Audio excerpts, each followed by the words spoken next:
Do you believe in the existence of extraterrestrials?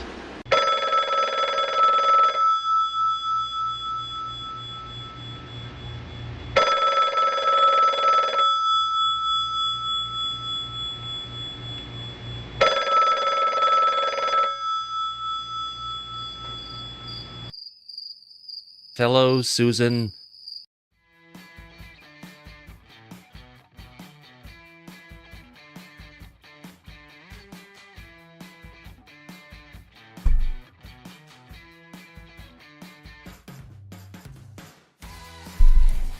Good morning, good evening, or good afternoon, depending on where and when you're watching this podcast.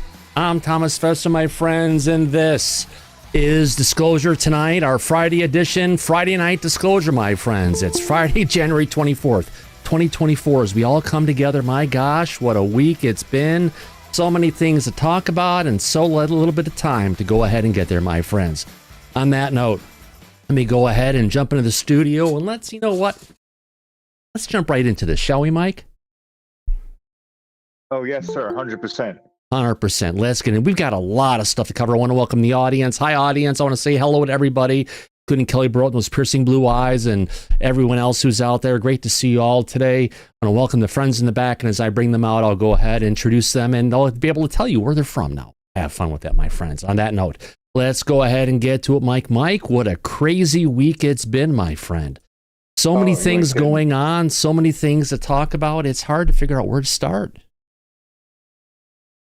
Probably right at the beginning. I'd say we jump off with the interview we last covered, the live show. Oh, no. Jake Barber. I've got something better than that.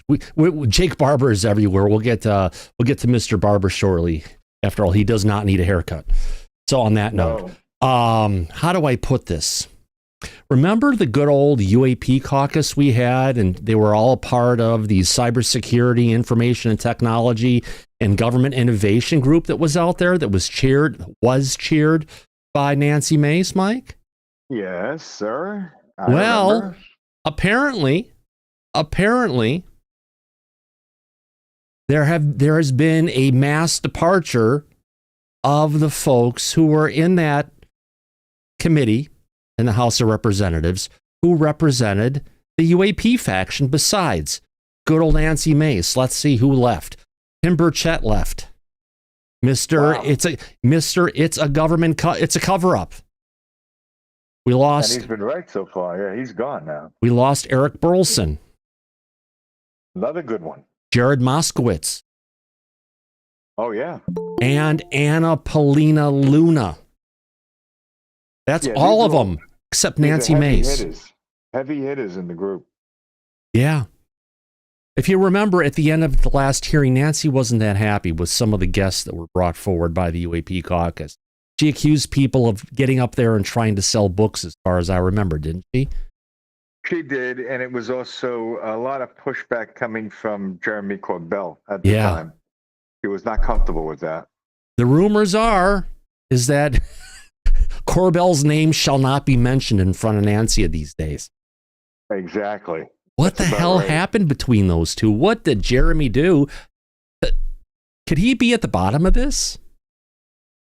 No, I think the bottoms are with Greer because it's the left-handed bottoms who can call in the UFOs, or tops for that matter. But yeah, I think a lot of the audience is gonna go over their head. That inside joke. I don't think they're gonna get it. No, they'll get to it eventually because I've got the video clip on, my friend. Yes, it came out, and Jake Barber had said in his interview, we'll be playing it later on, that apparently gay men who are left-handed, besides, of course, children, but gay men, are the most powerful for summoning UFOs. Now, I do have to say, Mike, although I do have really great penmanship with my right hand, I'm actually ambidextrous because when I was a little kid and I wanted to start writing, it was with my left hand, and my mom made me sit on my left hand so I would not write with it. Okay, perfect. So then they should call you right up. Apparently, I'm qualified. You should be getting those government checks any day now. Oh, but hey, but I have done my own summoning here. And I have had contact with a female entity. I'm not going to say it was a god or my mother or anything spiritual, but it was a conscious entity because I was projecting not love, but you have to project emotion and memory. Those are the two big things if you want to connect with these things. Because if you remember, back at the time we had the aerial school landing that happened a long time ago in Zimbabwe. 94. 94. Yeah. The kids talked about how they had this overwhelming emotion come flowing into them. Remember that? I do. Almost exactly the way Jake talked about it. It seems like it, yeah. Yeah. A lot of similarities about that, yeah. But we'll cover that. Yeah. Oh, we'll cover that as well. But, you know, before we get to that next one, Mike, I should bring up here as I'm talking with you on this one. We do have one video we have to play coming to us from Martin Willis over at that podcast UFO, he is one of our trusted media partners.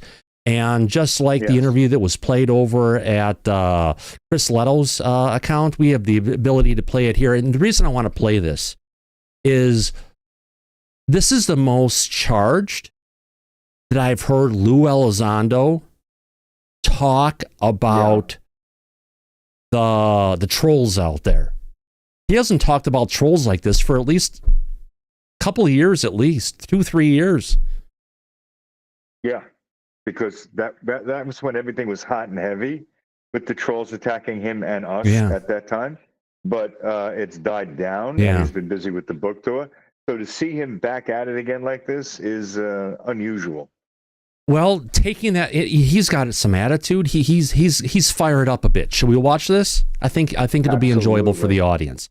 And we'll, of course, we'll talk about this as we're watching. But let's get this up. Here we go, folks.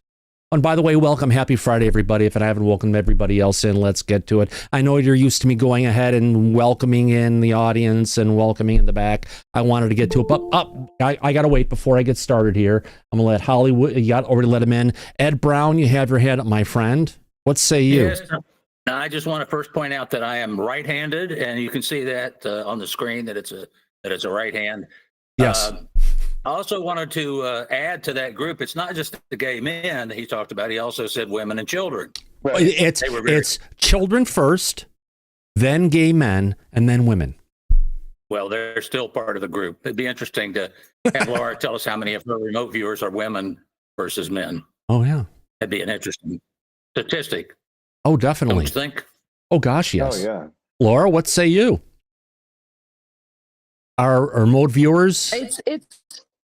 It's even Steven. It's both, and they're from all countries. I don't see a dominant male. It's both. Well, Patrick in the back brings up a good question. Patrick, do you want to bring up your question?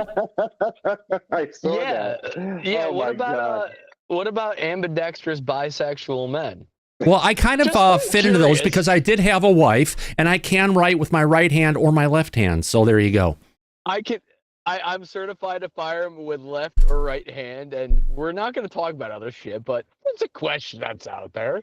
Well, and honestly, I mean, I will say this because it's a question that hasn't been asked, but there's a lot of guys out there that are unwilling to talk about stuff in their lives because of commitments they have in their lives, but they might be into stuff that their partner is into, and they don't have to be public with it in the world. Yeah. There's a huge population. Well, where the kink goes. I'll tell you what, Thomas. Go look at the most searched thing on Pornhub, and I will tell you that many men that identify Is it chicks with dicks? No, it's cuckolding. Oh boy. Yeah.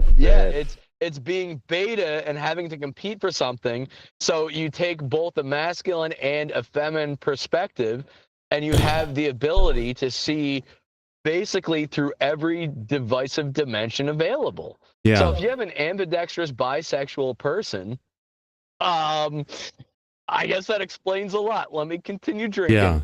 You know, it's kind of brings a new possibility for the Wonder Twins. It could be shape of a dildo, form of lube. Now, I don't. Let's bring out the aliens on that one. You mean I don't want to drag Aviation. people through the mud, but there used to be another person on this show that this theory would stand correct with. There was another person that it was absolutely opposite with, but he was not an experiencer, and he would love to, which stands to this theory. If you hold a high belief of something that's against the ability for intellect or intelligent life to have been created outside the theory of an Abrahamic code, then yeah, you're going to dismiss it as demons and whatnot. Yeah. But at the same time, when you look at other people that have been on this show, and in particular, can I mention one person?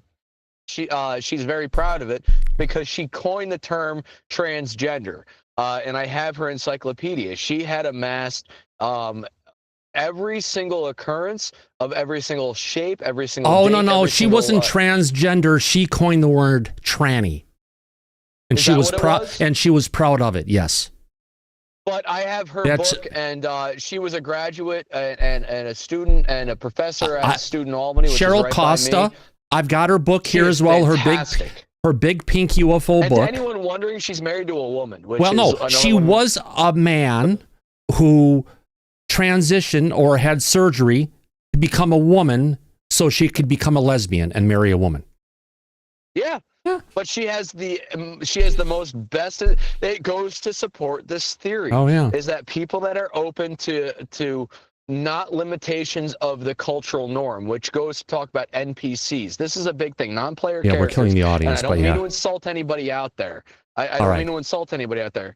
Can I hit this one, Thomas, or we don't have time? Make it quick. I'll hit 30 seconds. No, okay, I'll make it hit quick. it on the back end. Sounds like a good idea. I'll do that. All right. As a palate cleanser, I have a palate cleanser here. I have a special notice. Did your human break a treat in half and try to pass it off as a whole treat? You may be entitled to compensation. Our attorneys at Hound, Wolf, and Chase have 7 times the experience chasing down treats owed. Pause today to schedule a consultation. All right, let me get past the fun stuff. Let's get to this interview. Here we go, everybody. Oh, where does that go? Video full. All right. Hello and welcome to the show. I'm Martin Willis, your host. Exciting show tonight. We've had a lot of things happening. If you've been paying attention to what's going on in the news, it's been pretty interesting. And so we have LUE ELIZONDO on for a little while, a little part of this show. And I'm excited to hear his take on this. And by the way, our blog this week is Charles Lear, who was out in New Mexico. And it's titled My Visit to the National UFO Historical Records Center. And so check that out over at podcastufo.com. Thank you all that support the show. And I have Kevin Wright and LUE ELIZONDO. I'm going to be bringing them in right now. Okay, really quick here. This is your chance. When you get a chance to go ahead and do this, Martin does a great channel. It's called Podcast UFO. I'm going to go ahead and paste a link into the chat for everybody. When you get a chance, go and subscribe to Martin's podcast. He does a wonderful job, and can't wait to hear where LUE ELIZONDO is going to take this one, my friends, because we got about 35 minutes of them. Here we go. And I thought it was important to go ahead and show his intro versus cutting right to LUE ELIZONDO talking, because Martin puts a lot of time into this, friends. Here we go. Hey, Lou, how you doing? Good, Martin. How are you, sir? I'm doing well, thank you. Thanks so much for your willingness to be on. I know it's a short time. You're only going to be here 15, 20 minutes, but I do appreciate it very much. Yeah, absolutely. Absolutely. Love you and love your audience. Great. And Kevin, welcome. Thank you. So it's cold. It must be cold where you are. It's freezing everywhere.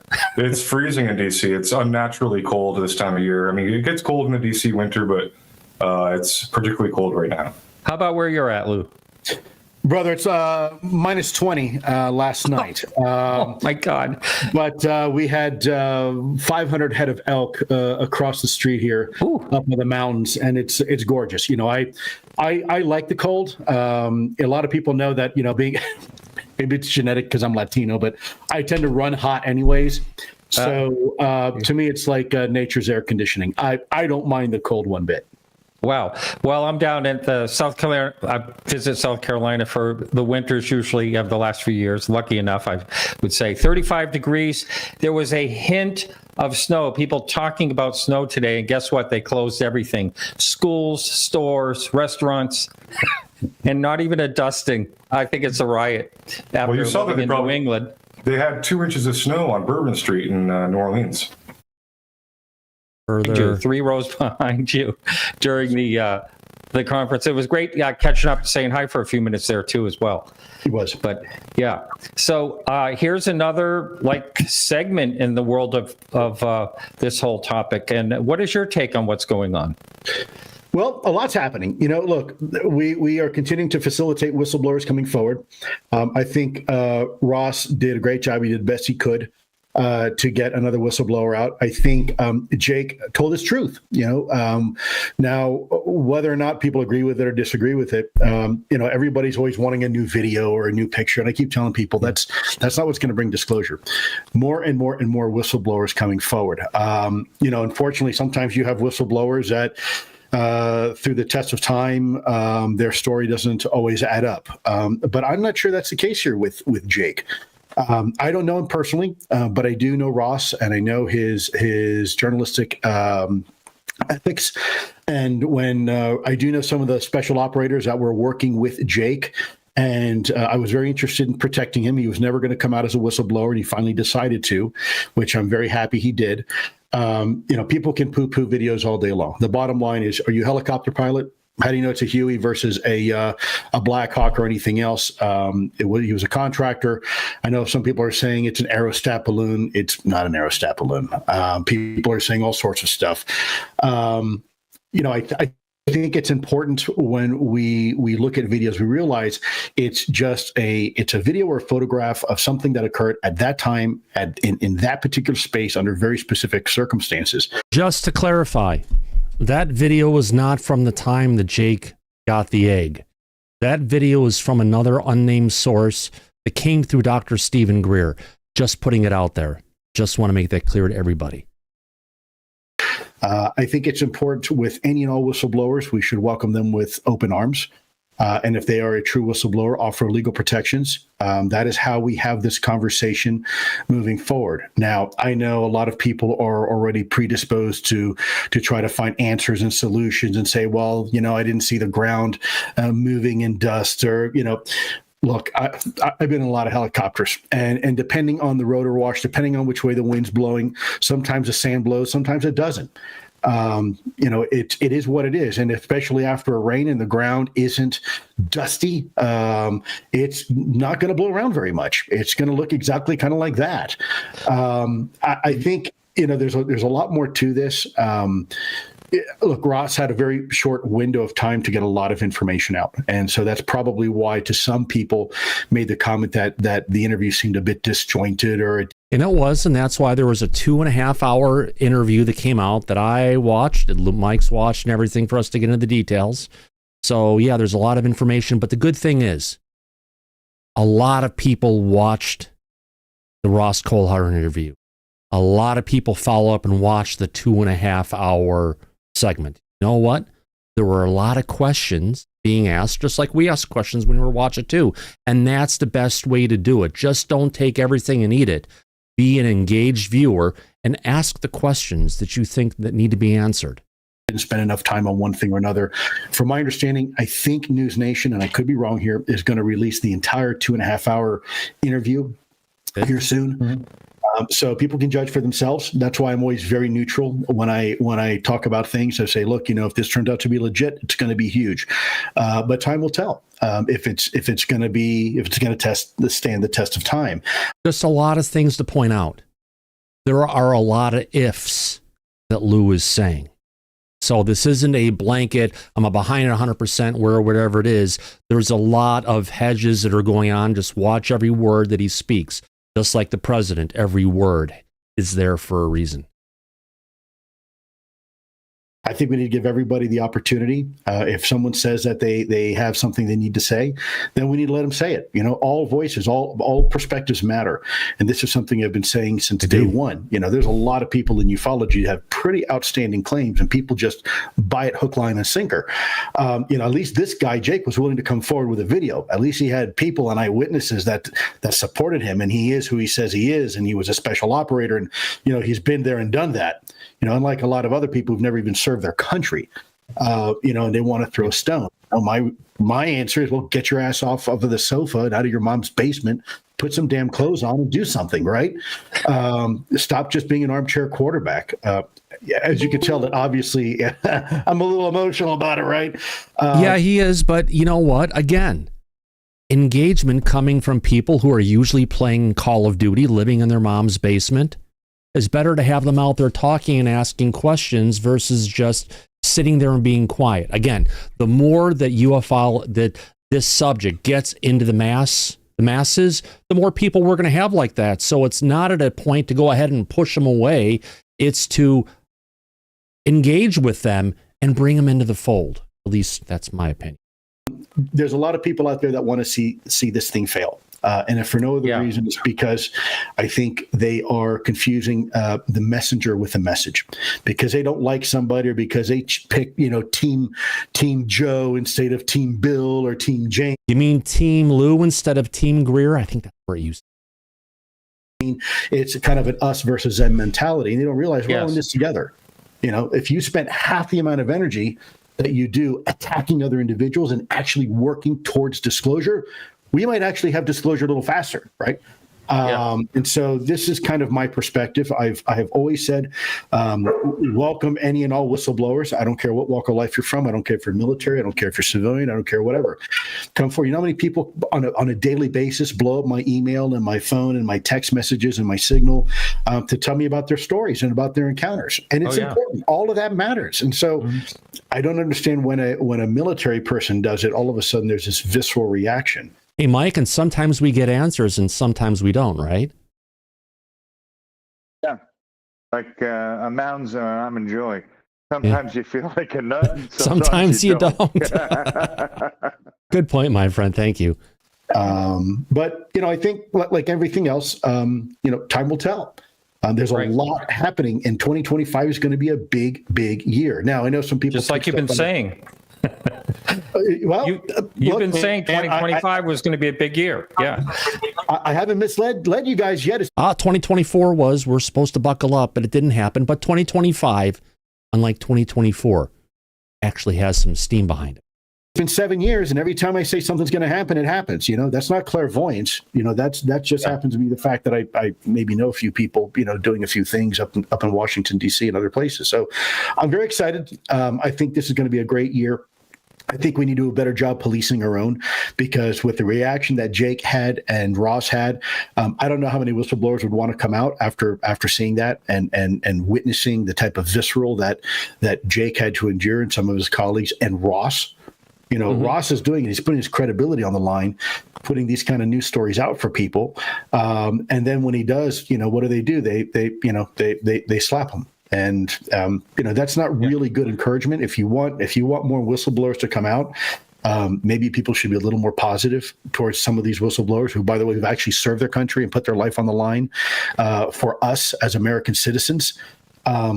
A lot of these people I've noticed who like to criticize have never served their country in any capacity.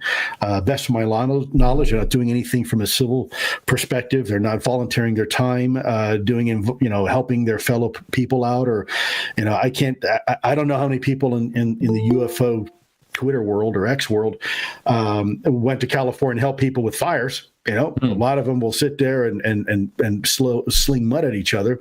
But how about do something? How about serve your fellow man, your brothers and your sisters out there, and do something that's actually productive and positive for once, instead of just being negative. And look, a lot of this is entitlement, right? It's this mentality of you owe me. You sit back and watch TV and, well, this isn't good enough, and I want this, and I don't want just a steak dinner. I want it medium rare, but I want the peppercorn to be cracked peppercorn, not regular pepper, and I want to make sure that it's been put in for exactly 7.5 minutes. Now wait a minute.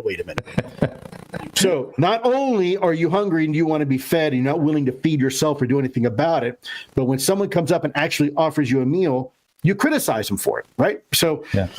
This is the mentality we have to get over. And this is why I said the biggest enemy to ufology is ufologists. But you have to be critical thinking. If you don't believe it, you have to point the things out that you don't believe about and talk about it. That's what social media is about. You're going to have people who are for you. You're going to have people that are neutral. You're going to have people who are against you. So it's the full range. The biggest thing that I've learned, Mike, don't give them any air. Don't even acknowledge them. Don't even reply to them. Let them just make their noise and let them float away, right?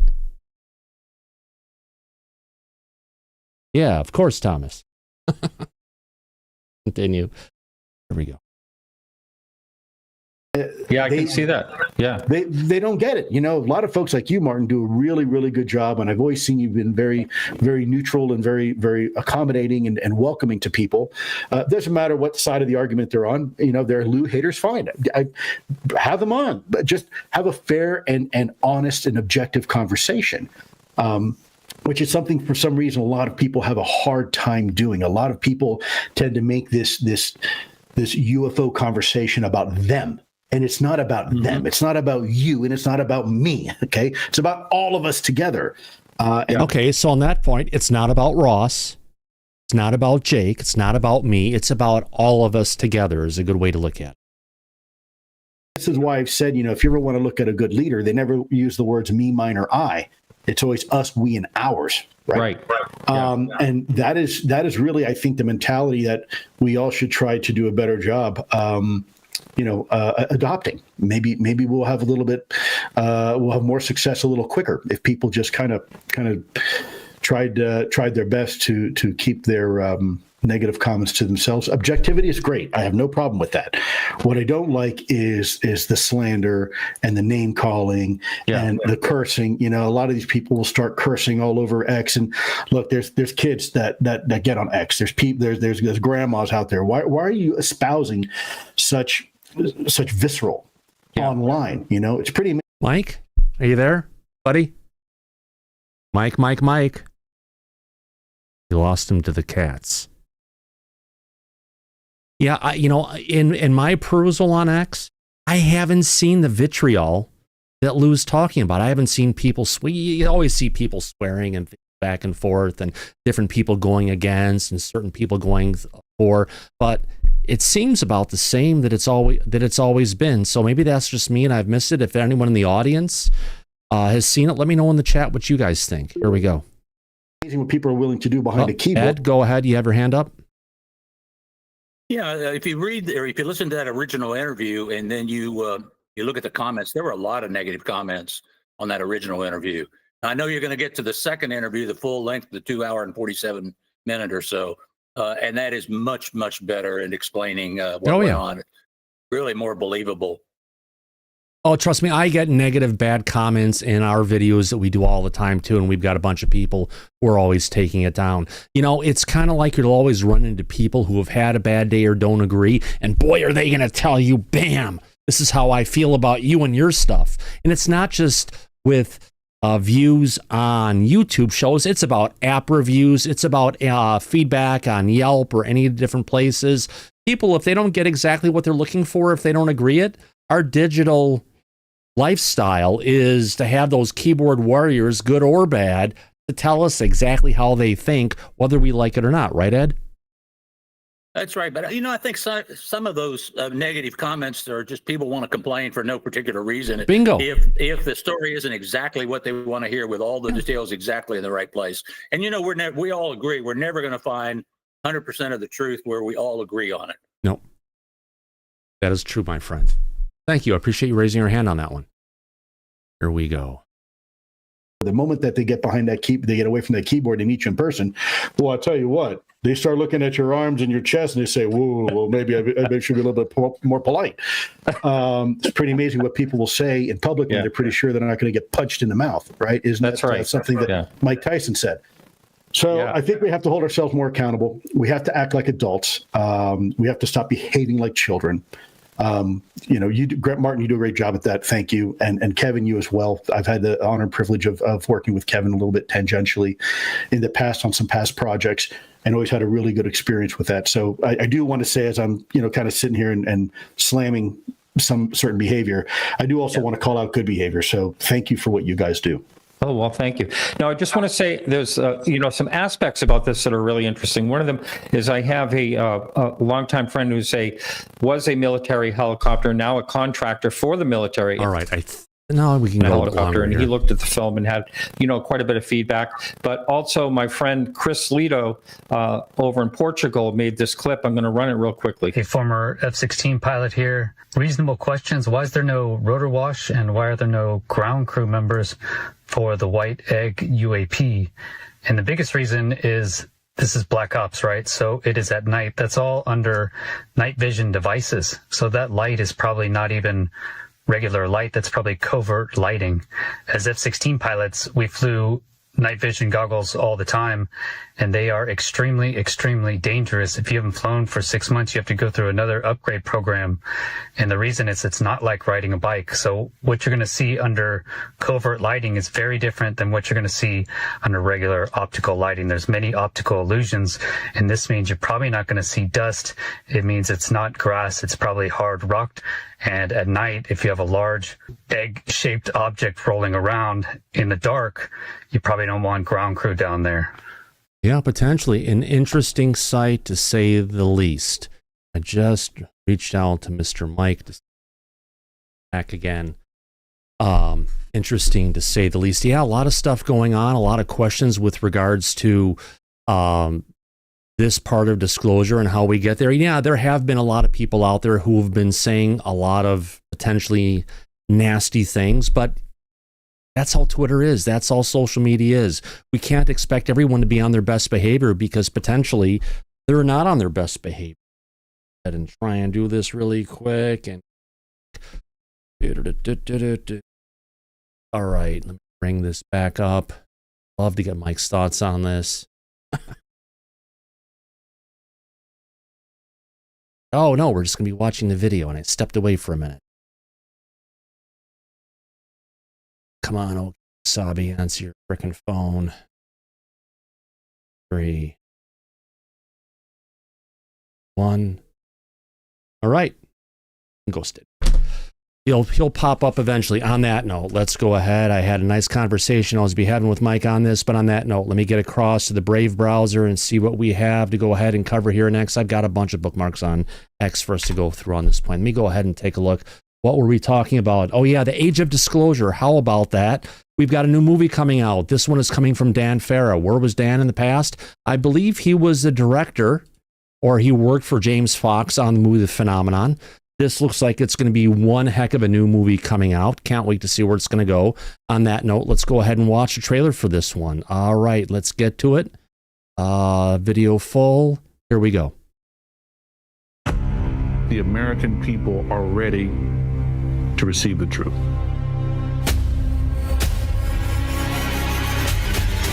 Humanity is not the only intelligence in the universe. Humanity is not the only intelligent species. We are absolutely not alone. Non-human intelligence exists. UAPs are real, they're here, and they're not human.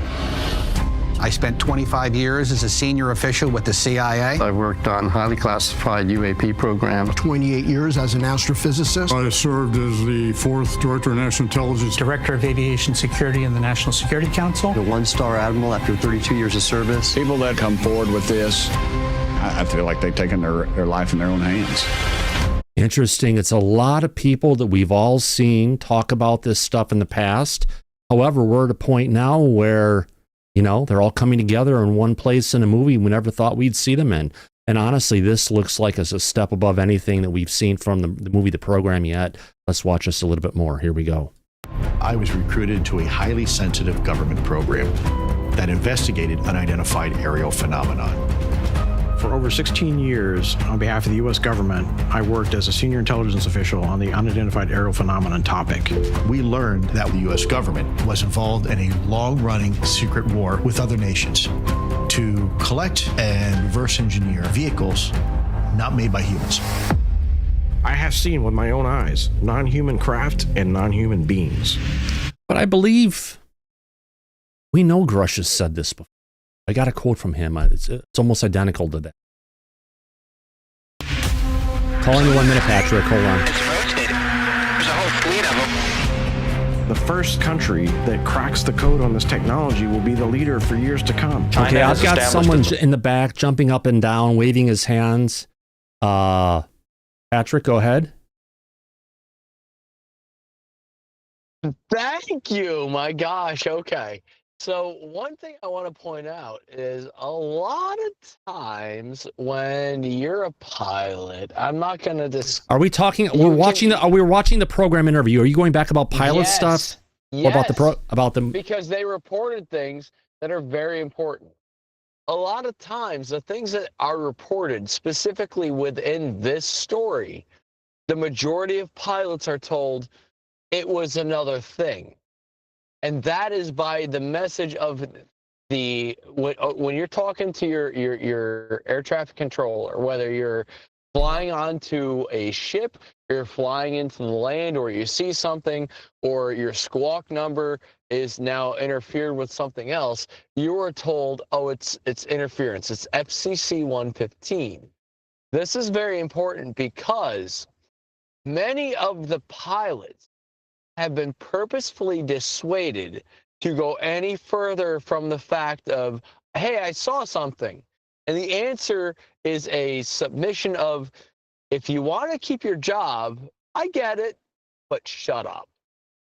And that is exactly the answer that we get every single effing time, Thomas. I am sick of it.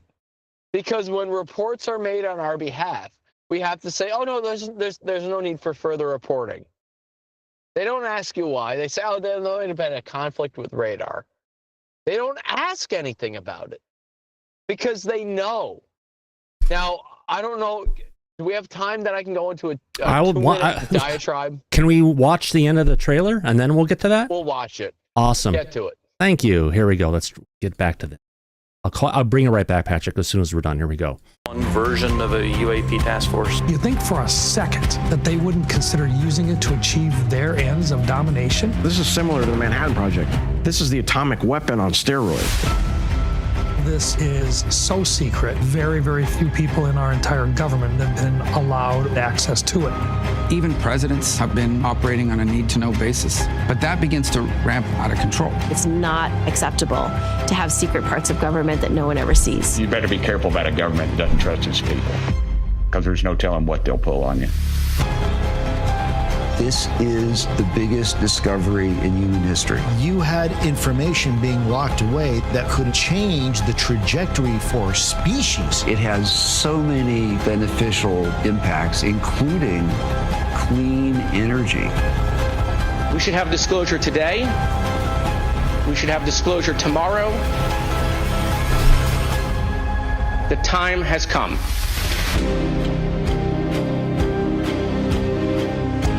So I guess the question is, have we reached the age of disclosure? It's one of those things we have to go ahead and take a look at. We've heard we've had disclosure. LUE Elizondo in the past has said initially disclosures happened, but then he pulled it back and said, well, we're not quite there. Other people are saying, well, the government's admitted it. Not all of the government, but we're in disclosure.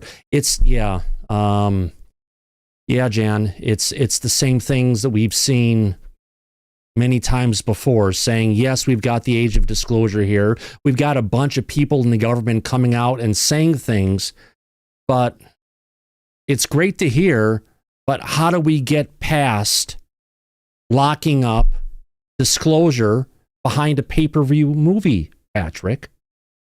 How do we get past that?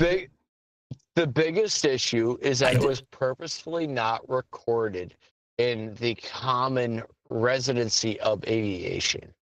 By that I mean, it has been well known that if you were to ever mention anything that would put your Class A medical in question, you would be out of a job.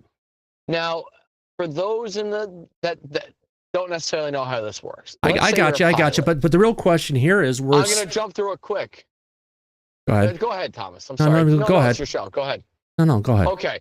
So as you jump through your licensing programming, you're very quickly realizing as you go from I've never left the ground to holy crap, I'm one of 1 in 1 billion people, to now I am one in your individual, because your experiences are one of your own. But when you call into ATC, which is air traffic control, and you report traffic, That does not mean that it has a squawk number. A squawk number is I know an that, individual. How does this relate to us being in the age of disclosure and we're stuck behind a Hollywood paywall? No, let me get to it. It's not a Hollywood paywall. Thomas, what I'm trying to get to is that any time that somebody would have any distinguishable character of non-human intelligence, we have been dissuaded to make an official report. So the issue is the only product of record that's available to us is the actual radio contact to ATC from pilots. You will have to go through literally millions of hours of every individual pilot because they've dismissed us. When you say, hey, I see, and they say, yo, we see traffic off at destination 183, continue at approach 237. And this is what they do. The reality of it is anybody that has to keep a job and feed their family and put a roof over their house has to turn a blind eye to a lot of things that we know are outside of our control and reporting ability. So it's not that there's a few people, a few farmers here and there that have reported things. It's that there are thousands of pilots that have been scared to lose their paycheck. Go to the people that are in the sky. Go to the people that have to deal with this every day. I don't have to make my paycheck from flying anymore, and that's one of the things that I am very happy to say. We got you. Because I am okay. Thank you. Of course, yeah. So I keep on saying here, we're at a point where we've got disclosure getting locked behind at this point. We got another great movie coming out, a lot of great things that we can go ahead and talk about and get to. But part of the issue is here, it's like we've got the new declassification coming of the Kennedy and Martin Luther King and RFK assassination documents. It's like, let's go ahead and take all of that. We're not going to get it out to the public and get with it, what's out there, but let's put it behind the paywall of a Hollywood flick. You know what I mean? Ed, go ahead. Well, I know what you mean, Thomas. I'll give it to you a little bit more from a pilot's perspective. I haven't flown active duty in many years, but when I was in the Air Force, Patrick was right. You didn't say anything about that stuff back then. Everyone was quiet about it. But over the last decade or so, the Navy, or last couple decades, the Navy has been a little bit more talkative, Navy pilots. And that's why we're seeing all this footage and all these whistleblowers coming out of the Navy and not necessarily out of the Air Force. But I think the movie, the preview for that movie, The Age of Disclosure, shows us that there's some pretty top-level people that are now speaking up. People with authority and with credibility that are now speaking up. And we didn't see that 3 or 4 or 5 years ago either. Yeah. So do you think James Clapper, after just getting a security clearances and a security detail getting pulled because from our recent president, do you think that hurts his credibility in this movie at all? Well, it may have a little bit of bearing on that, but yeah. Well, let me mention one other thing. I know you're going to eventually get to that. I think you're going to get to the Jake Barber second interview, the full length interview. But he clarified this issue of whether he was a pilot or not. Remember the other day, Rick said he doesn't have any record of being a military pilot, and he doesn't have any record of being a licensed FAA licensed helicopter pilot. However, I thought he clarified that tonight when he said that they sent him to flight school, civilian flight school, and he had to kind of trick the instructor to let the instructor think that he was didn't know what he was learning as he was going through this, because he'd already kind of learned some of that stuff. My guess is at the end of that training, he did not apply for the license. He took the training so that he could fly the military aircraft and never applied for civilian training. But wait, Jake did say in the 2.5 hour interview that I watched today from him, he did admit that he did on his own accord go to what is equivalent to civilian training for becoming a pilot. And this is after he was done with his military stuff. So somewhere out there, he has completed what it sounds like civilian-based pilot training, so he can actually have the real certificate, not the stuff he got out of the military. Well, that's true, but he still would not have necessarily needed to take the license, the final exam license with a licensed examiner. He may have gone through the training, learned how to fly, and then still stayed under the radar. That's a possibility. Yeah. Wouldn't make him legal to fly, but at least he would know how to fly the airplane. Oh yeah, absolutely, my friend. I wouldn't doubt that one thing whatsoever. All right. Syrup, you have your hand up, my friend. Okay, some people are asking, when can we watch the movie? The movie is going to be previewing it March in a film festival. And potentially, if they're going to be showing it at a film festival, that means they're going out to seek funding, like James Fox tried to do, to bring the program out and to find distribution. So if that's going to be happening in March, you may be talking 2 to 3 months after that March date that this Age of Disclosure may be coming out. Hopefully that's clear. Syrup, you have your hand up? Yeah, Jay Stratton was making some pretty big claims there. What are the chances we get him to testify to those claims in front of Congress during a hearing? And then on top of that, what do you think the chances are that the new administration will grant these people the proper clearances to get into a skiff? Can't say. You know, Jay Stratton is saying things that are very similar to what David Grusch said back in the day as well. So we can't say if Jay still has his clearances or not. You know, he's working for a military contractor down in Alabama, and he's starting his own company now up in where was that, Maryland or Massachusetts, something like that. So they've got a lot of things going on at this point. Not quite sure, you know, if he still has his clearances. If he does, it'd be great to be able to get him into a skiff if he has the proper clearances to bring out the truth, because that's what we need more than anything. But what we need more than anything, honestly, the public needs to see things more than people testifying and talking. That's my personal opinion. Does that make sense, sir? Yeah, absolutely. I was just trying to see if you knew something that, you know, some inside information or something. Oh, nothing here from my side, friend, on that one. It'd be nice, I tell you. All right, let's get on to our next piece here. Yeah, I'm flying solo on this one. Not solo, but somewhat solo. Okay, we've covered this stuff on Nancy Mace. All right, and next piece coming from whistleblower Jake. Let me shrink these things down a little bit. Let's get on to one of the first clips coming from the 2-hour interview. All right. Watching the full 2-hour, 45-minute interview, one of the things that Jake brings up and says about when he feels and thinks disclosure will be happening, is going to be happening. Let's see what he has to say on this. This one document. Oh, here we go, friend. Yeah, this is why I know disclosure is coming, and guess what? It's going to come out in the most beautiful way. I believe the United States government in the next 12 months is going to use me and my team as a peaceful, non-judgmental path forward to disclosure.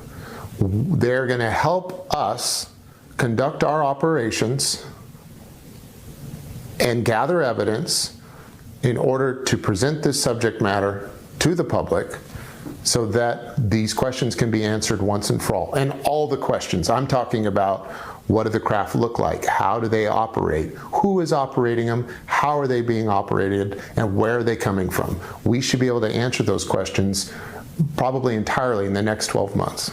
Well, that is a really strong statement I have to bring up. So disclosure is going to happen in the next 12 months. More importantly, he's going to be the guy driving the bus. Nick, you have your hand up. Yeah, so did you see that he said that his company does work with a Pentagon. Did you see that, Thomas? Yes, he didn't say. He said his government is, his agent, his company is going to be working with a couple government agencies. All of the funding for the work that Jake is doing, none of it is coming from Congress. It's all, or the government. All of the money is coming from venture capital backing him on this particular setting. Now, there are some government agencies that are giving him exclusive use of some areas for him to go ahead and do his work. Time is going to tell to see what's going to happen with that. Does that make sense, Nick? Yes. Yeah, thanks. All right, now on our next one, let's get on to our next piece here. The show. Not sure if anybody caught it today. There was yet another whistleblower who came forward, a USAF Staff Sergeant Fred Baker, who witnessed a triangular mothership UFO the size of multiple football fields with orbs circling around it during a summoning event with his psionic asset colleague. Unfortunately, great claims don't have any evidence. We've just got him talking about it. There's no videos. There's no information coming about it. It's something that's kind of there. So let's go ahead and watch this clip and see what he has to say. Let's get across to that. All right. And let's play this little clip. Again, this is from the News Nation interview earlier today. And just to be safe, based on News Nation taking down our last video, yeah, they killed us, my friends. Let me go ahead and play this clip here in the super old television set. Here we go. So the beginning of the show, if you will, this thing popped up way out in the atmosphere, and it started to fall. And it felt like if you'd imagine putting a really small pebble in the water, and it just kind of flutters down. That's what it was doing, just fluttering down. And as it got closer and closer, it get brighter and brighter. And when it hit the very bottom of its movement, it was the brightest thing out there. Just imagine brighter than any star you've seen out there, just lit up.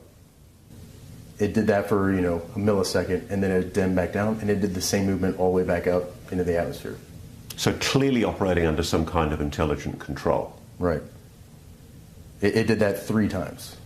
And that is pretty incredible. My jaw was on the ground. And the whole, I'm saying this out loud now to all of us, like, how do you fake this?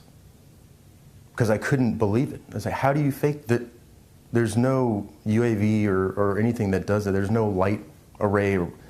How do you, the whole time I'm just saying out loud, how do you fake this? How do you fake this? I couldn't believe it. And that's when I turned around to him. I was like, I don't understand. Like, how do you, and he's like, I told you, bro, this is what it is. And then he's talking to me, and then he stops. He said, oh my God. So it wasn't a trust me, bro. It was, I told you, bro.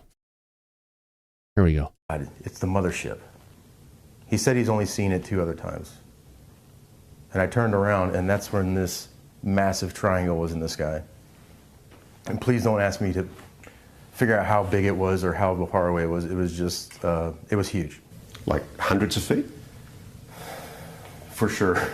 Probably more. It was football field size? Bigger. Multiple football fields? For sure. Wow. How far away? I couldn't tell you. I had already been shocked and awed with this one little thing, and then now they presented this massive thing with other little things going on as well. Like what? So the triangle itself, it was moving west to east, very slowly. The lead point of the triangle was very bright, with the 2 ends dimmer. So there are lights. Correct. There are lights on each of the points. Do they glow? No, they remain the same brightness the whole time. They were white with a little hint of orange in there, but mostly white. Is there a light in the middle? Sometimes on the triangles, a light in the middle. No, there was nothing in the middle. Noise? No noise. It had little minions, if you will, flying all around it. Orbs? Yep, orbs. It would have been the same orbs that we see all night that just kind of float around the sky. Sometimes they pulse, sometimes they just remain the same and move. Same ones, but now they're spiraling around this thing. So, really interested to ask. Spiraling around? Oh my God, that sounds like MH370. At that moment, obviously, I think I would have had a feeling of awe. But did you have a sense of some kind of psychological contact, psychic contact with the object? I mean, I don't know, because I was so paralyzed with what I was seeing. I just could not, again, saying out loud, how do you fake this? I could not comprehend what I was seeing. Interesting. Yeah, so another person who saw something, he's got a great military pedigree and everything behind him, but we're getting back to the point of talking about something. I would have loved if they're going ahead, they're doing summoning, all this kind of stuff going on. You'd have to wonder, where are the video? Where are the cameras? Where's the equipment to record this? Where's the information to go ahead and grab it? Because this is something that Jake Barber has said. Their goal is to get this information and release it to the public. And if they're bringing all this stuff out and people are coming on News Nation, Mike, I couldn't think of a better time to go ahead and bring out the evidence. What do you think? Oh, perfect, because they have the audience, they have the attention. And this would be, if they're really looking to get the truth out as far and as wide as possible, this would be the time to do it. So you're right. Very good point. Where is it? Why are they not showing it? No. And we're not being negative or anything against this guy. We're just trying to ask, intelligent questions regards to another statement, more people coming off. It's great to see it. But if we want to push this over the hurdle and get a lot more people excited about it, we need to get more videos to come out on this stuff besides ones that are going to be in pay-per-play movies, right? That's right. It has to be something that people can see for themselves and see that the stories that they're telling can be backed up with some real evidence, especially if they're there, they're present, this is going on. They were planning on summoning these things, so they knew they were going to be there. Why don't they have the equipment? Why don't they have video? It doesn't make sense to me. It doesn't to the public either. They ask these questions all the time. Yeah. Quick thing for dead fish cheese spread. The reason that you'll see a color of an orb like it's orange, it's not that it's like a crystal and is being warmed up by some kind of source. You're looking at something that is going and has an energy field around it that's ionizing in our atmosphere, and it's exciting the sodium particles that are in our atmosphere, and that's why you see the color that's orange. Does that make sense, Mike? Yeah, perfect sense. You're absolutely right about that. It's called atmospheric effects. So pretty simple, actually. Yeah. Oh, gosh, yeah. All right. Move on that one. So who's up next? Well, we've got another one here, another little clip here of Jake Barber describes a historic gathering that just happened and attended by billionaires, world leaders in medicine and science, along with mystics and psychic children that demonstrated the telekinesis of UAP. So does that mean that they are summoning live UAP to appear at this event with all of these powerful people? It sounds like it. Wow, that's interesting. They don't have to pay $5,000 a seat. No, they don't have to pay the Greer tax at this point, Mike, which is very interesting. Yeah, you're absolutely right about that, Thomas. Yeah, let's play that. All right, here we go. There was a gathering at Esalen. Okay. And a lot of very high net worth individuals who were interested in suppression of non-human intelligence attended. What happened? I think something epic happened. I think something So happened you're sitting there, schmuck, and I don't think Mike was talking to us. If it was fully No, I'm documented, sorry, I wasn't. Yeah, he is sitting there, for that matter. Let's continue on. Here we go. fully documented and understood, would go in the history books. I had a feeling last week that that was historical. It felt absolutely historic. What you had was a combination of the world's leading, like most frontier scientists. You had people that were top experts in all their fields. And then you had a variety of fields that was outrageous. We had neurosurgeons, doctors in neurosurgery. We had physicists. We had high net worth individuals in the billions that were extremely open-minded and had a frontier attitude towards all this. We had mystics. We had psychic kids. We had children from Germany that could harness and actually showcase their ability to perform telekinesis, their ability to psychically see things with their mind, and we're able to prove that to all of us. We also deployed some of our psionic assets that we've used and are part of our new team with Skywatcher, and we summoned UAP. We had the UAP come and fly around and visit and hang out with us and take off. And I have to say, I saw it too. Yeah. And it was profound. There was Then why aren't they sharing the videos if it was so profound? That's the part that's just blows my mind. Patrick, I see you. You have your hand up, my friend. Yeah, why is it that only Abrahamic-based societal cultures are witnessing this at this point? I mean, I hear a lot of people, and anyone that's in the chat knows me as the OG. I'm as far right-wing as you can get.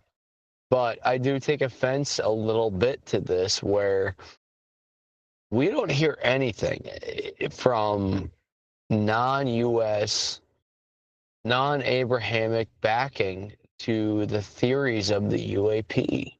I think it's very important, specifically at this moment in time, with many nations in the Eastern Asian world becoming nuclear nations.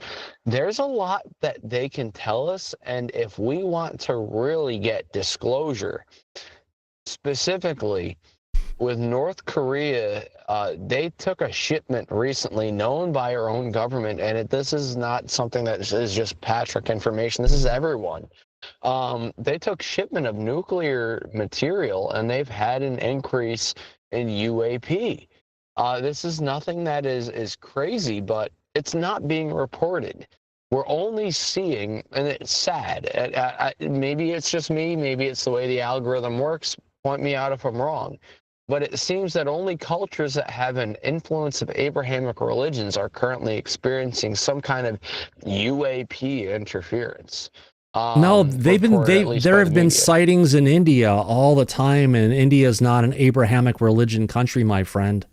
Well, that's my point, Thomas, is that they have an entire book. The Vedas have literally thousands of years of this history. But here it is in the most recent occurrence of this. No one has gone back to the Vedas, and no one has gone back to the clerics of Hindu religions just to say, where the hell are you?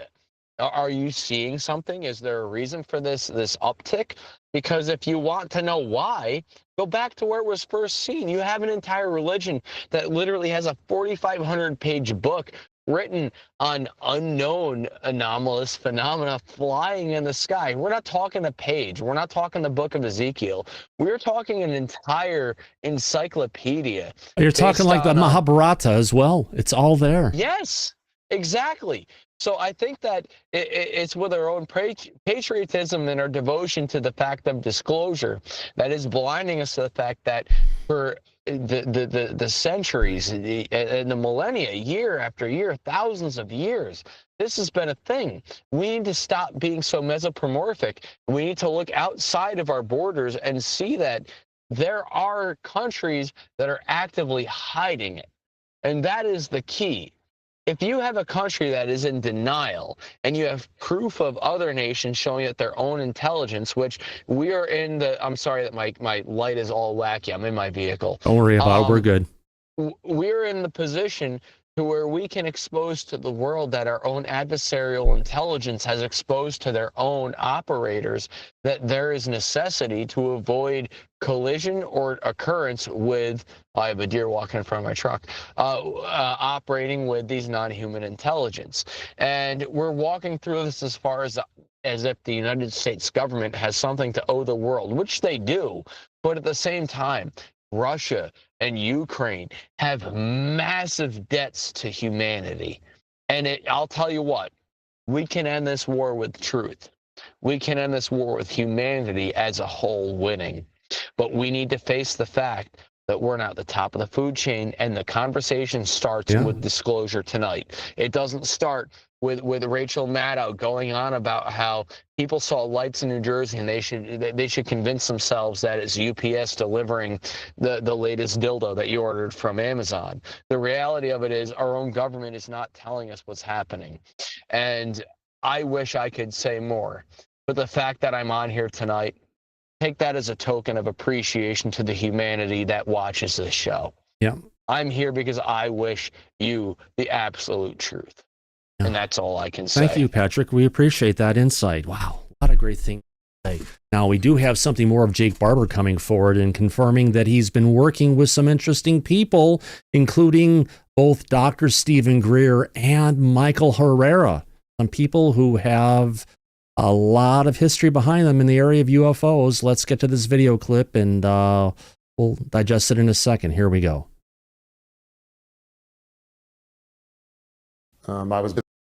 What surprised me is during this event, a young Marine named Michael Herrera came forward with a very particular story and spoke of a particular operation that we were aware was taking place, or operations like it, let's say, were going on. And I saw this young guy get up there, and it just spoke to me. Call it my intuition that was blessed.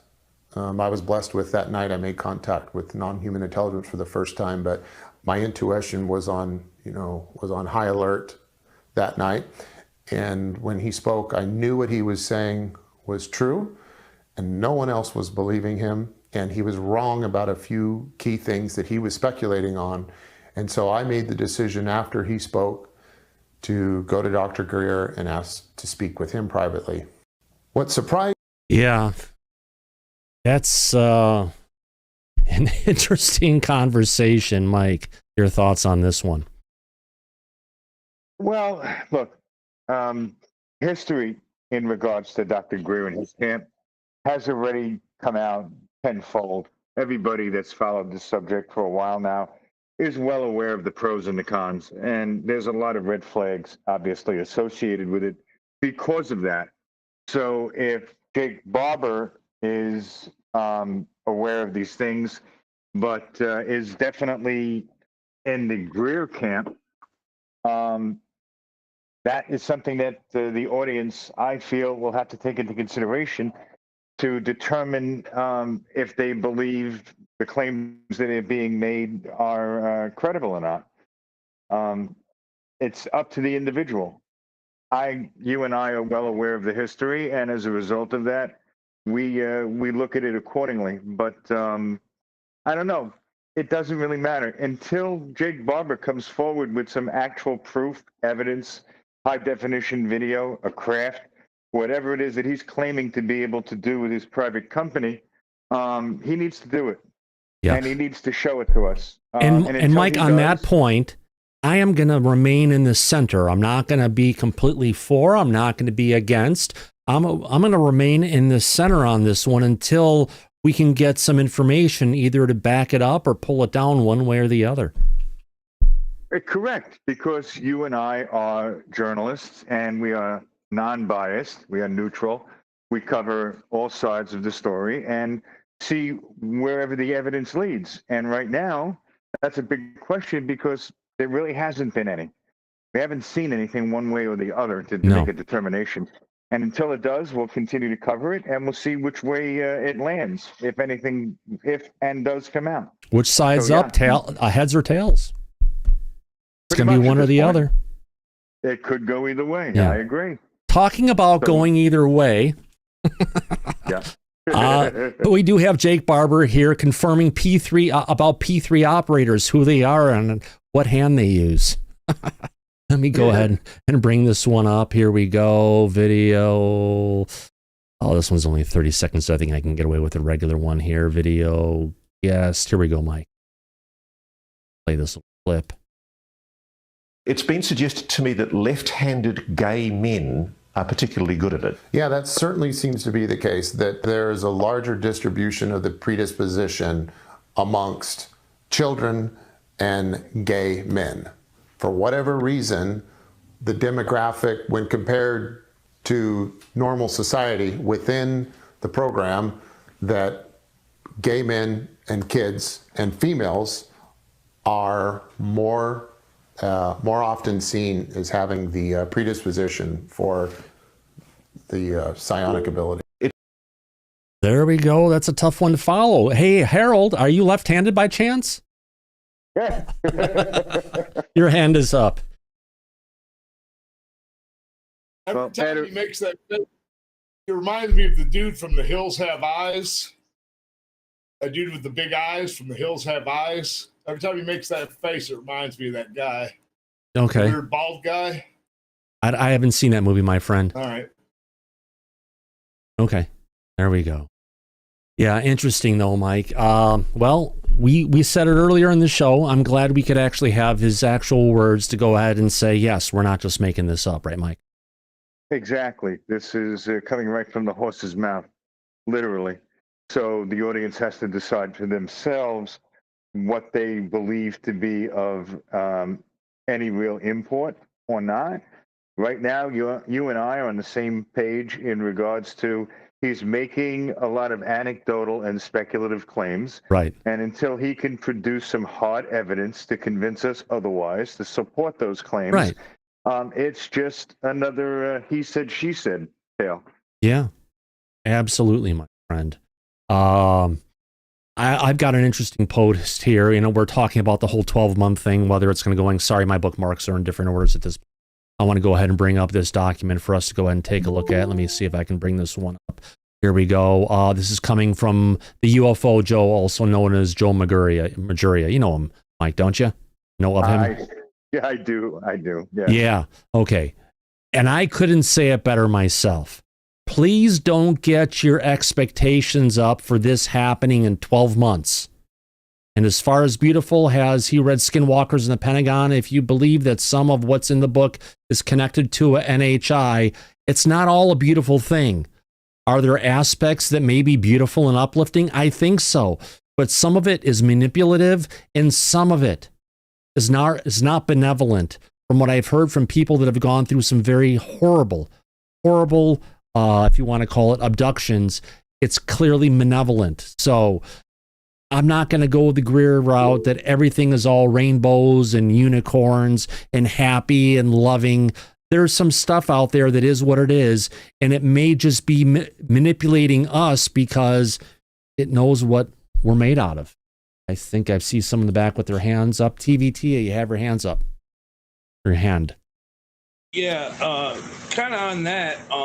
It's interesting you say that. I mean, I think like with Disclosure coming out, some of the things that we're going to hear may, upset a lot of people, and that's interesting to say that because that's something that might not be a good thing if that comes out.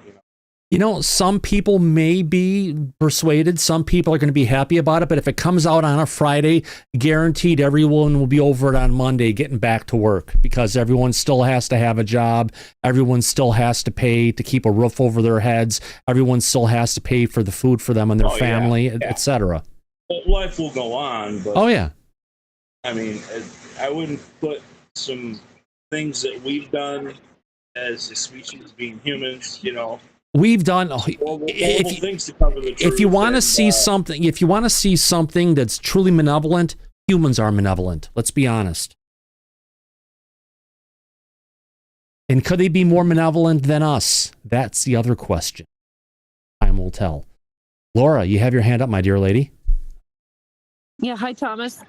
Yesterday I had the egg remote viewed. I'm wondering if you'd like me to share that now or in back chat. Oh, you can share it now if you'd like, Laura. Go ahead. Yeah, that's a good idea, Laura. By all means. Okay, it was fascinating. Always fascinating. It's not human. Here's what came up. The vessel was unique because of the vapor substance that encapsulated it. And the example was shown 2 panes of glass with the molecules that go from clear to opaque. They call it smart glass.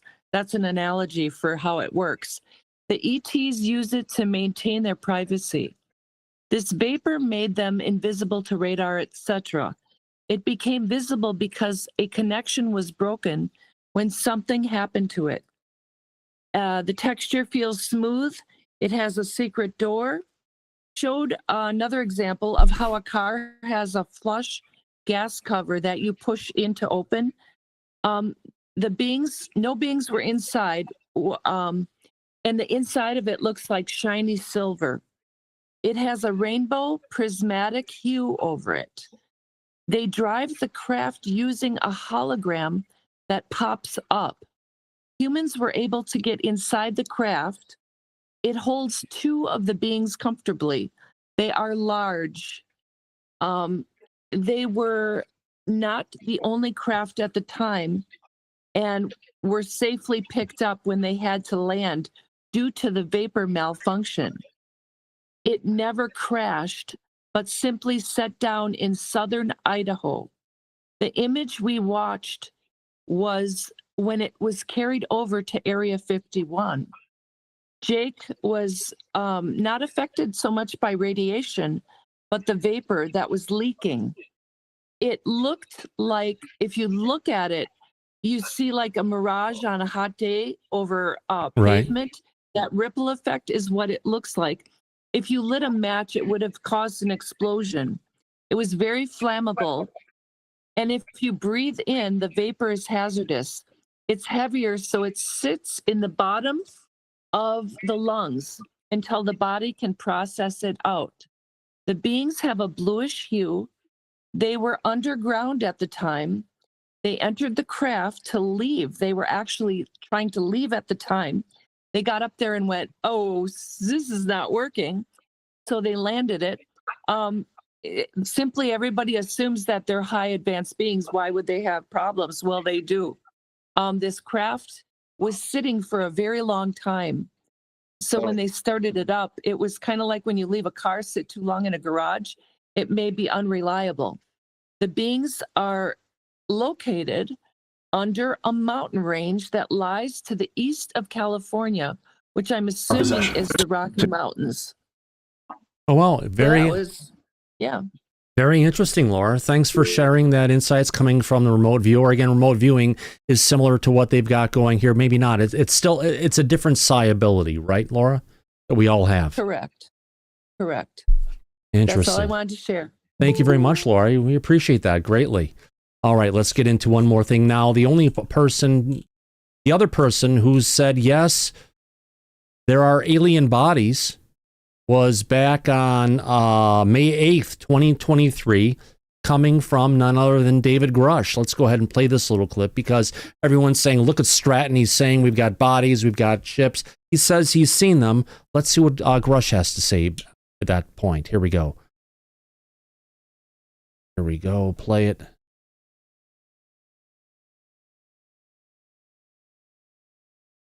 So you've spoken to people with direct knowledge, yes, of a secret legacy UFO program. Correct. You're saying that the United States government has retrieved alien technology. Yes, the assessment was non-human, presumably extraterrestrial, but we do have retrieved non-human material and craft that we have in our possession. Do we have alien bodies? We do. There we go. So David Grusch said this, well, almost a year and a half ago at this point, Mike. You know, I guess it's almost like we're almost getting a rinse, wash, repeat cycle going on, coming from the new people who are coming forward. What do you think? I think that when Dave first came out, and we covered it back then, we found his claims to be very credible based on his background, his credentials, the investigation that he did, and the amount of people that he spoke with the information he came out with publicly.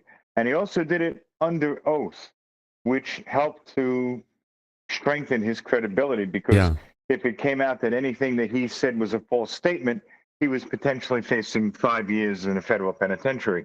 Yeah. So that being said, the pushback that came after that was people didn't have any proof to back up the claims that he was making. And it didn't go anywhere. It didn't move the needle. Now, you and I know exactly what he was talking about, and we know everything he said was, in fact, credible. Yeah. But because he couldn't support that with any evidence, it didn't go anywhere. Yeah. So when you say wash, rinse, repeat, it seems that the same problems are going to keep reoccurring because it's not going to be handled any differently than it was from back then. Yeah. And that's the real issue.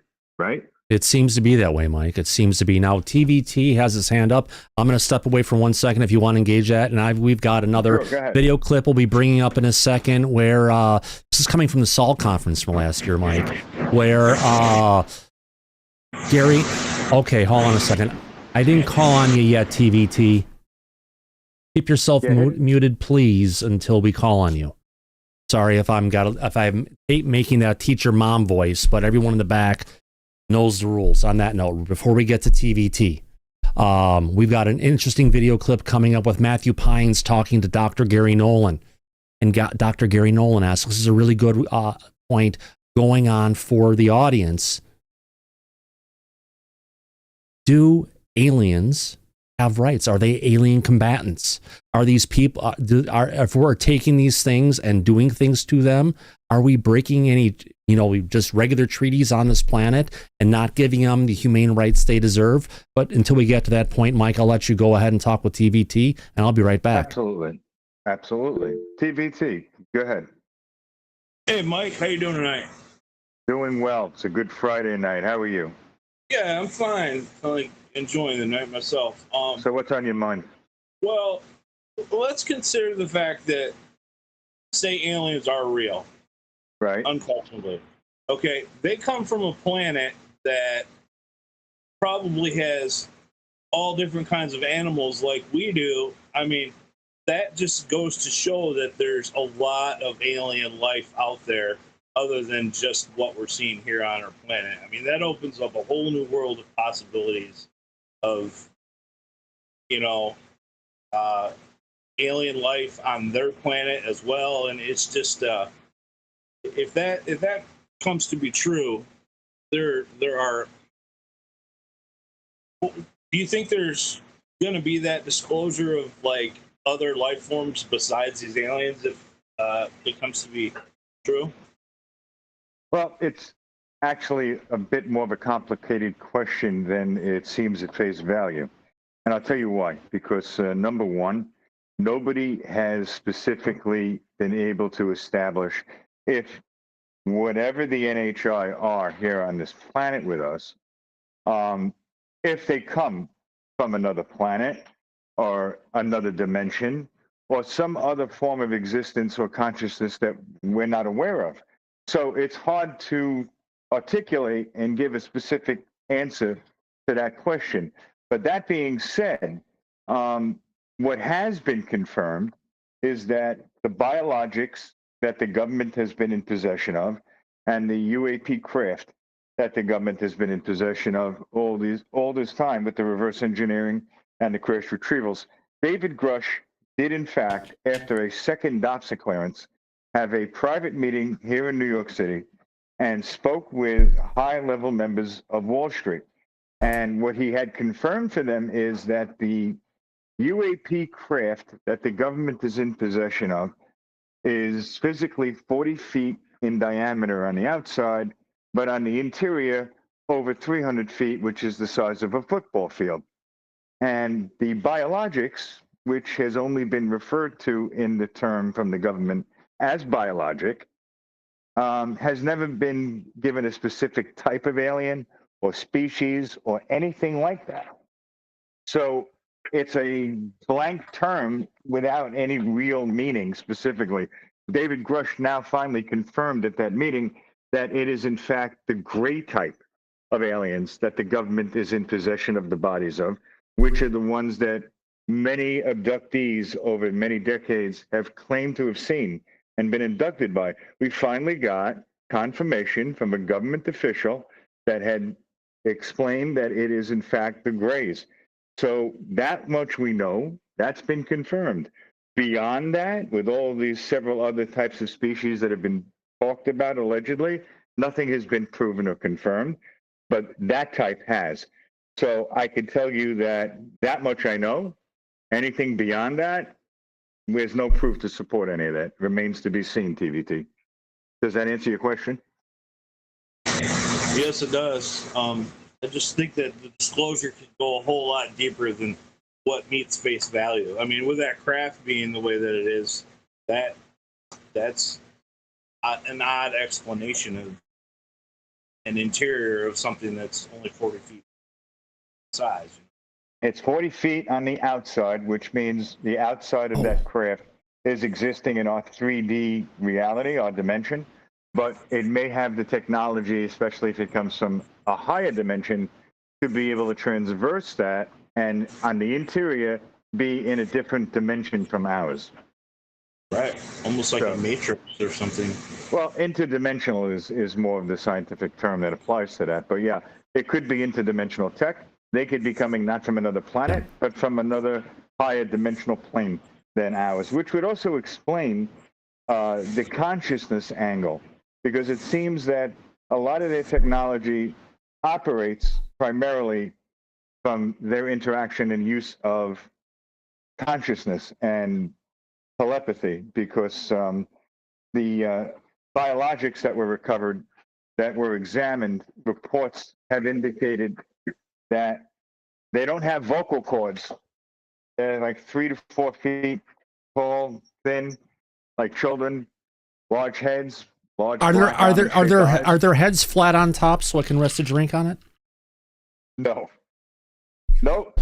But if you with the right female human and the butt is large enough, you can rest your drink on it then. You know, actually, I did run into a woman who actually had a butt like that. It was crazy. And actually did set a drink on it and she got pissed. This is a long time ago in Chicago. Well, she had black and white pinstripe pants, I remember on that. Never seen a pair of pants like that before or after. Exactly. Yeah. Very strange. Oh, yeah. So getting back to TVT's question to wrap it up, we don't know if it's extraterrestrial or interdimensional, but I could also tell you that the researchers for the government that have been working on this, their belief and theory with the evidence that they have been working on, it's leaning 60-40 that it's interdimensional as opposed to extraterrestrial at this point. And the technology that has been confirmed so far, it kind of indicates that.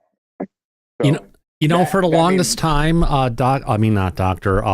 Colonel John Alexander, retired, has been talking about dimensional crafts probably for 15 plus years, if not long. Oh, longer. I remember when he was at the Advanced Working Group in 1985. We covered that here on the show. Yep. They were talking about interdimensional tech then. Yep. In that meeting. So yeah, you're right. So that's probably what we're dealing with the NHI and the UAP. That would make the most amount of sense based on the evidence so far. Yeah. So but that's fine. If that comes out and that's in fact what's going on, and I think that actually explains a lot that people have been struggling for answers on. And I think this would put it into the right context, and it would make more sense than it has up until now. So hopefully that comes out to the public. That's what Thomas and I are working to do. And if it does, then we'll know what we're up against and what we're dealing with. But either way, Mike, it's clear we're dealing with Galians. 100%. No, wait. According to Jake Barber, they are left-handed gay aliens, Thomas. Well, it's left-handed gay guys who can attract them the best. Probably because they themselves are left-handed gay. Oh, come on. They fly around in ships that flash like disco lights, and they abduct people and play up their ass, you know? Oh, my God. Well, you mean the egg craft that he recovered that's like a butt plug? Yeah. They're ambidextrous. Well, Laura Campbell says they're trans-dimensional. Oh, wow. That's another good one. Oh, yeah. Oh, yeah. Oh. Absolutely. Oh, yeah. So, yeah, listen, we'll have fun with this. If it comes out, it'll be all good. The only thing I don't like, I know we're serious about not being serious, and that's in the spirit of fun. But getting back to being serious for a moment, Jake Barber also was stressing very, very heavily that his connection to this presence is of a God, and this is a type of religion, and this is something that's female. So God is female, everybody. But this problem I have is, number one, I'm not really religious, and to make this topic in particular about a religion, I think it's a bad direction to go in. We don't need another religion, Mike, and that is the strongest message I got. No, to bring it's a good forward message. out of stuff is we don't need another religion. We've already had enough, and it's already screwed up enough of humanity for this. We don't need another one. That's right. For thousands of years, the lives that were lost in the pursuit of religion, with something like this that's about greater understanding and science, religion should have absolutely nothing to do with this. Spirituality does not mean religious. Let's just leave it at that for a lot of people. Right. That's right. No, you're absolutely right. All right. So I just wanted to stress that for our audience. That's all. Take it with a grain of salt, everybody. Oh, yeah, absolutely. Great to have you here, Mike. Let's get on this. All right, let's get on to this one. All right, so let's just do this a little easier for me to go ahead and show it. All right, let's bring up Mike and I. Let's get it here. Here's a clip from Matthew Pines. Discussion with Gary Nolan from the Sol Symposium. I already kind of gave you here we go. Play this. Let's play this clip here. I think you guys will enjoy it. Guys and goyles and boils will appreciate it. Let me just play it and shut up. Here we go. Yeah, this is obviously a very complicated question. I think about this is where the intersection between the scientific standards of evidence and scientific methodologies and our legal frameworks becomes very critical, because often in legal disputes it comes down to definitions, right? Does this particular object or dispute center on a definition that is clear and cogent and can be applied in the particular case? And I think the most relevant definitions here are the ones that were put forward in the UAP Disclosure Act as sort of definitions of non-human intelligence, definitions of biological materials, the definition of technologies of unknown origin. You can read those painstaking definitions. I think that will be where the crux of how you can apply those in our practical legal system. Is there a loophole there? Like how exactly, when you get down to it, like do you try to describe these materials in a way that you can, bring it into the legal framework, right? You can actually say like, we need you to register and or disclose all of those technologies of unknown origin. And is there a way they can weasel out of that, right? That's I think where the rubber meets the road. Well, it's not exactly where we got to. Yes, I wish there was a second clip on this one, Mike. Interesting. I know Gary gets into a little bit later, bringing up the ethical questions of, Mike, if we go ahead and bring down a craft, right? Yeah. And we go ahead and force it to crash, and we take the craft into our custody, and we bring non-human intelligence into our custody, do these entities have rights? Or can we just rip them apart, dissect them, do whatever we want to do with them, like we do with other life forms on this planet? Well, it's a complicated question with a complicated answer. It depends on how you would be addressing the NHI. If you felt that they have been hostile here on Earth to our race, our species, and we captured them, then they would considered to be enemy combatants. And that would explain how they've been dealt with so far. But if they are coming in peace, which I'm not so sure about, then they should be entitled to some sort of understanding and some sort of rules of engagement, which I haven't seen that either. But so they should be something, depending on how you're looking at it or dealing with it, Thomas, in my opinion. Yeah, absolutely. Ed Brown, you have your hand up?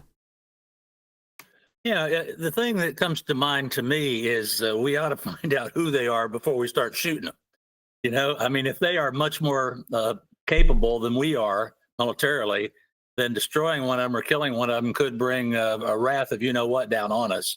The wrath of God? Yeah. Well, I'm not going to throw that word out there, but whatever. Now, you said earlier we weren't going to bring in religion, so I'm not going to take that approach. But I do think it would be smart to not do anything until we find out what they're like. Stephen Hawking had a real good statement when they sent out the what was it that identified us on Earth and sent it out to outer space. He Voyager. Said, it's not a good idea to advertise ourselves till we find out who's going to get the message. So I think that the best approach is to kind of humble ourselves and say we're not going to do anything until we find out who these entities are.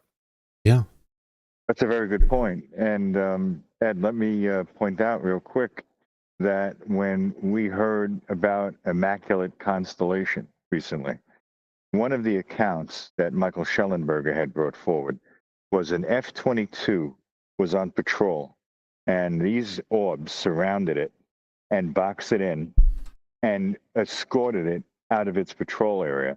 They didn't fire a shot, but they did use force to take it off of its vector and remove it from that area. Now, they could have easily destroyed it or shot it down, but they didn't. So that tells me that they are probably going along the same lines that you just pointed out, in my opinion. What do you think, Ed? Well, I think absolutely, Mike. It's just a smart thing to do until you find out who your adversary is. You've assessed their capabilities. Throwing the first shot is not a good idea. I agree. And that seems to be the position that the NHI has been taking with us so far. That's been documented. Before we get to the next people who have their hands up, I just want to throw this out there for the audience really quick. What was the question on this one again? Yeah, Tim Burchett, Mike, had made some statements recently talking about UFOs that could go hundreds of miles an hour under the ocean, right? Yes. I believe he heard this information coming from Admiral Tim Gallaudet. Yeah, he did. This isn't anything new. This is something that was said well over a year ago, I think, if not longer. Yeah, he's saying it again, but it's like we're getting a whole bunch of new podcasters and people coming in. And I guess we're kind of old and we've been in this long enough to where we've been down this path before. So when someone starts coming out and making these statements again, it's like, oh yeah, that's old news. We've already heard this so many times before. It'd be like covering and saying, hey, listen, Tim Burchett said it's a cover up. Right. Not exactly breaking news, Thomas. Yeah. Right. But yeah, these new shows are popping up and they're going back over the history and they're reporting on it, which has been done 1,000 times over already.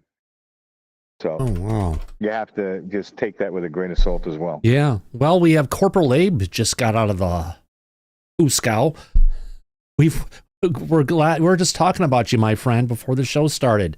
Great to know that you're back and you're a little bit more safer than you have been. The back right. Babe, you mute. Yeah, you mute. Yeah, he is. Yeah, his mute button is on. Yeah. Unless he wants us. Sounds like he's had some troubles going on with former Biden administration officials at the embassy. Sounds like he needs sounds like we may have to see if we can get him to get in contact with the Trump administration friends. Maybe. That'll definitely, it won't hurt. Yeah. Now, coming in other nodes, you know who Digby Fornox is, right? Forno, yeah. He was Forno. For the Kennedy the campaign. Digby Forno. Yeah, but he also works at the New Paradigm Institute as their media guy. Right, that's right. Yeah, there you go, Digby. I spoke with him. Yeah, Digby. Yeah, good old Digby.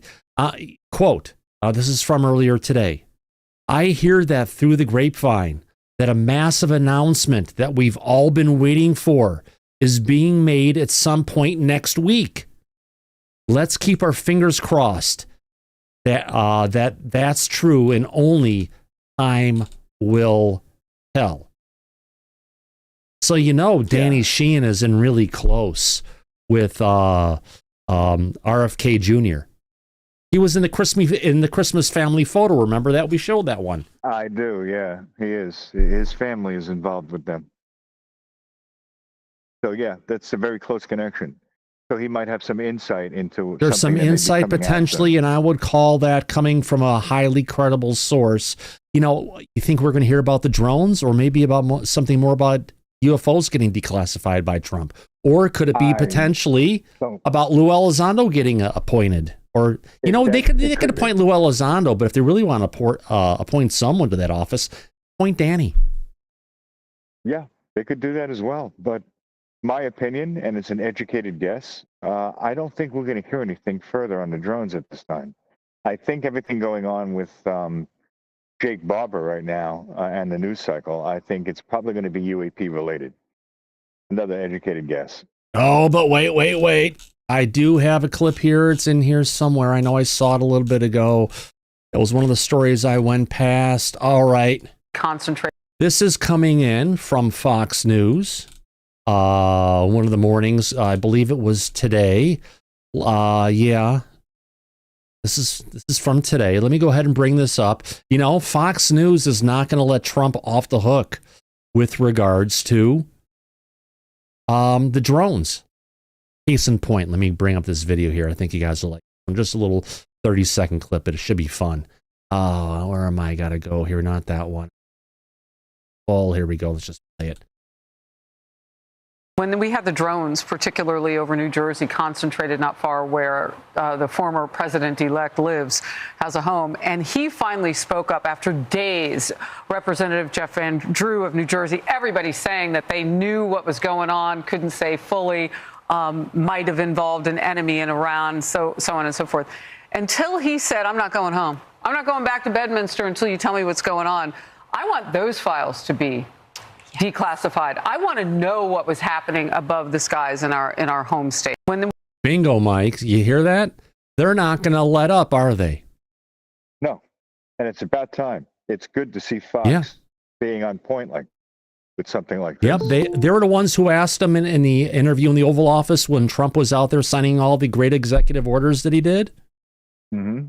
And they asked him about that. And he said, oh, yeah. He asked his chief of staff, hey, go find out this information that people need to know, right? Yeah, he did. That's now we got Fox News going ahead and saying the same thing. Different hosts. I think he is going to get pinned down on this one, you know, and yeah, Faulkner, absolutely. And I think we're going to get an answer on that, whether we like it or not. I hope he does. But again, it doesn't seem like it at the moment. That's the issue. Come on.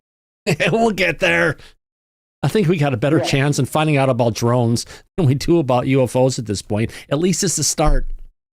Oh, it would be the easy way out for him to go the drone route. I agree. Yeah. Good point. All right, Sergeant Daniel, you have your hand up, my friend. Yeah, how you doing? Great show. I just had a couple points to bring up. A lot of people seem to be going for the interdimensional thing, but I'm thinking more time travel type stuff, you know, I mean, 10,000 years in the future, and trying to save the planet for them. Because, I mean, if we destroy the planet with nuclear weapons and, you know, they can't use it in the future. So, and they're also talking about the Greys are drones, you know, they're androgynous, they don't have any sex organs and all that, you know, only the past, you know, what do you call autopsies? They're kind of, it leads me to believe maybe they are just biological drones.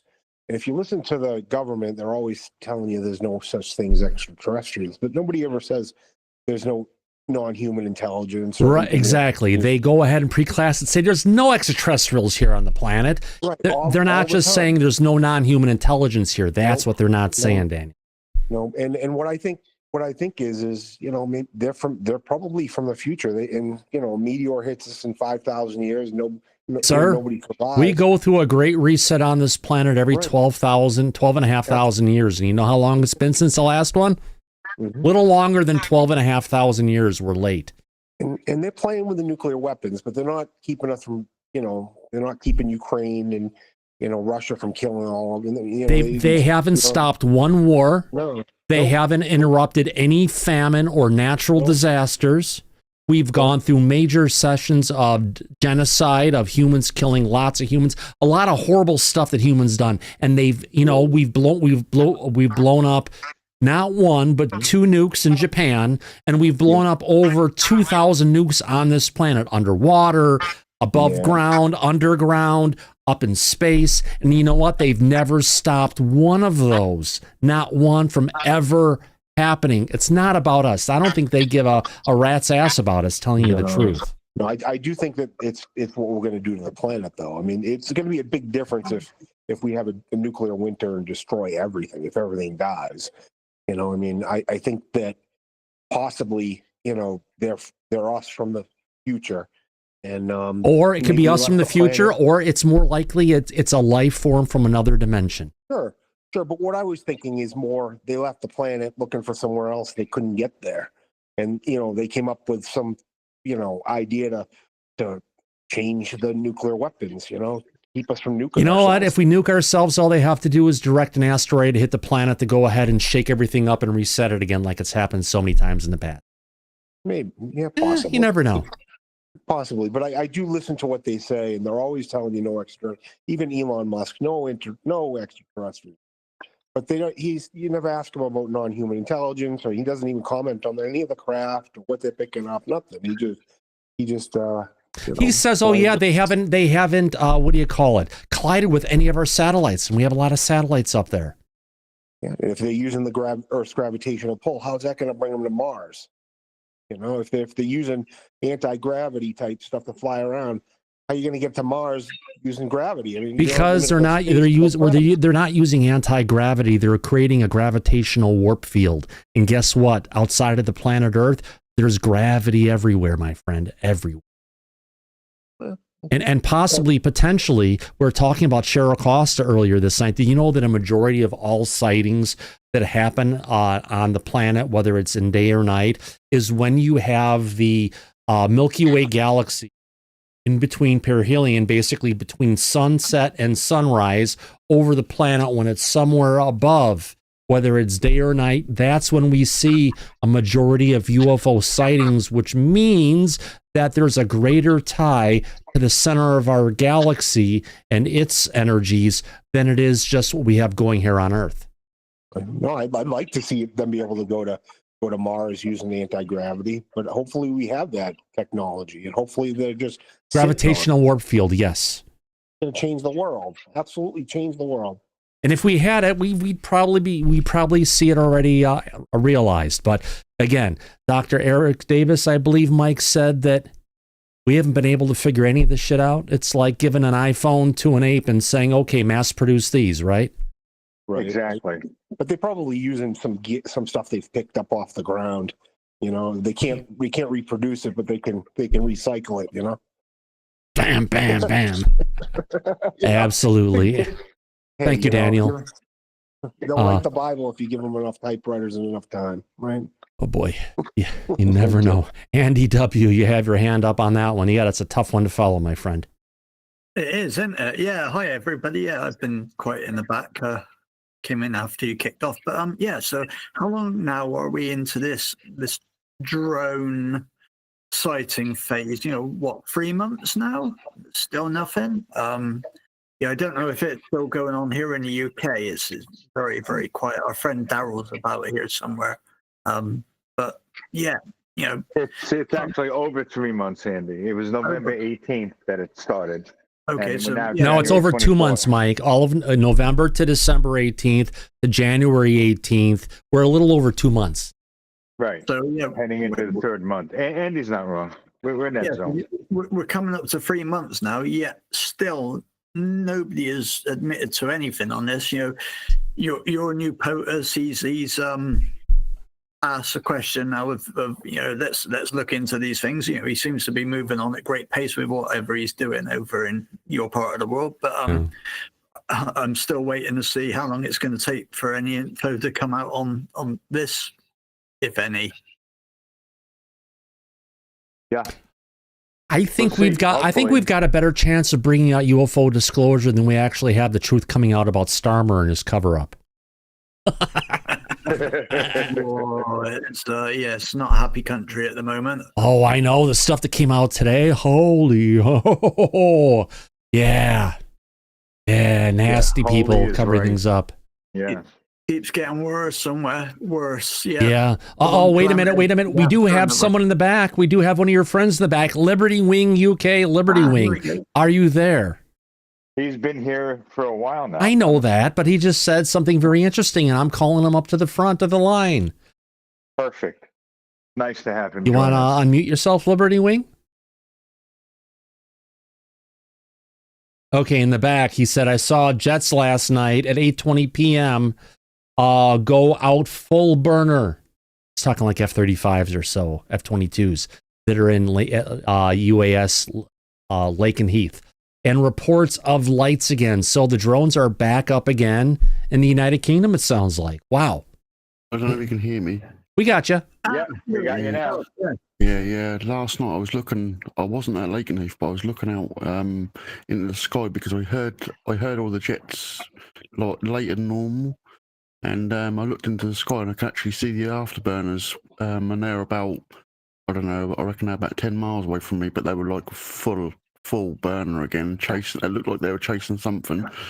I've literally took a little bit of a break from filming, but I've been doing a bit of astrophotography, so I've been looking at the sky quite a bit, and I noticed, like I said, I heard the planes, saw the afterburners, and it's very rare to see them in the sky with, you know, afterburners after they've been from Lake and Heath. So they're definitely on the move. And then someone told me that they'd launched five aircraft went out, and I think that guy called Dad's something, the guy that was at Lake and Heath before when I was there, Dad's Rants, I think, on Twitter. Apparently he's saying that there was something happening as well. So yeah, there's something going on again, but Yeah. I'm not entirely sure exactly what it was, but and I believe didn't a Russian sub just get spotted off the shore of UK somewhere in the last couple of days? we've had another boat or something trying to cut wires and things like that again. It was a Russian spy boat that the British government gave permission for one of our submarines to surface. Gotcha. Nearby. So they've been following this ship. They think it's potentially mapping all the undersea cables and things and communication cables. Yeah. So yeah. There you go. So They're getting ready to bring in they're ready to bring in another Chinese cargo ship to go ahead and accidentally snag your cables and destroy them. Yeah, I believe Finland apprehended a ship fairly recently. I believe it was Finland somewhere. Yeah. One of our Northern European friends. Yeah. That happened several weeks ago, but thank you. I appreciate that, Andy. And Liberty Wing, thank you for that update. Also in the back, we've got Mastering Cha. You're new to the back. You have your hand up, my friend. Go ahead. Awesome. Thank you. Can you hear me? We got you, my friend. Thank you. Awesome. I just want to say I watch your show, honestly, nightly at this point, and I really love this. Thank you for that. Oh, yeah, for sure. I mean, you guys are awesome. I think, you know, what you guys are doing is something really special. I have a very, I've only told my wife about this, and I also reported this to MUFON. This happened actually back in 2012, but I remember living next to a cow field at the time, and I would see like these huge big balls of orange, and they almost looked as if like the sun was just floating in a field. And I would see them like occasionally, like, you know, on like, you know, every other night, right? And one night I was a very cocky, to be honest, I was a very cocky teenager. I was probably around maybe 12 at the time, something like that, but just really cocky and flamboyant. And I happened to just, for whatever reason, I just yelled out my window. I was like, I'm the smartest man in the whole world. And I'm not making this up. Like later on, like that night, like I got a visit from an actual alien being. And it was honestly quite scary. It was green. It had the large, bulbish sort of eyes, I guess you could say. I also remember its skin being green in color, and I could see like the wrinkles on its skin. And it talked to me telepathically, but I couldn't understand what it was saying. And it almost sounded as if it was saying something like I heard it in my head, but it sounded very slow and sort of like monotone like. Mm-hmm. And at the time, to be honest with you, I wasn't really into alien stuff, didn't, you know, really care for it. This happened out of nowhere. And like, even while I'm telling the story, I'm getting shook up a little bit. And I just want people to understand that, you know, this actually does happen to people. These beings are out there. You know, the purpose of it coming to me, I look at it in a way like maybe it was trying to like humble me in a way. But it definitely changed my life. I just wanted to just come on and just sort of tell that. Yeah. And, you know, just to add a little more detail to it, it almost like the being was like projected on something. I didn't see the whole body. I just saw the head. But I do remember seeing like the actual, you know, the skin color, the wrinkles on the skin, like how it looked. And this thing was real. Mm-hmm.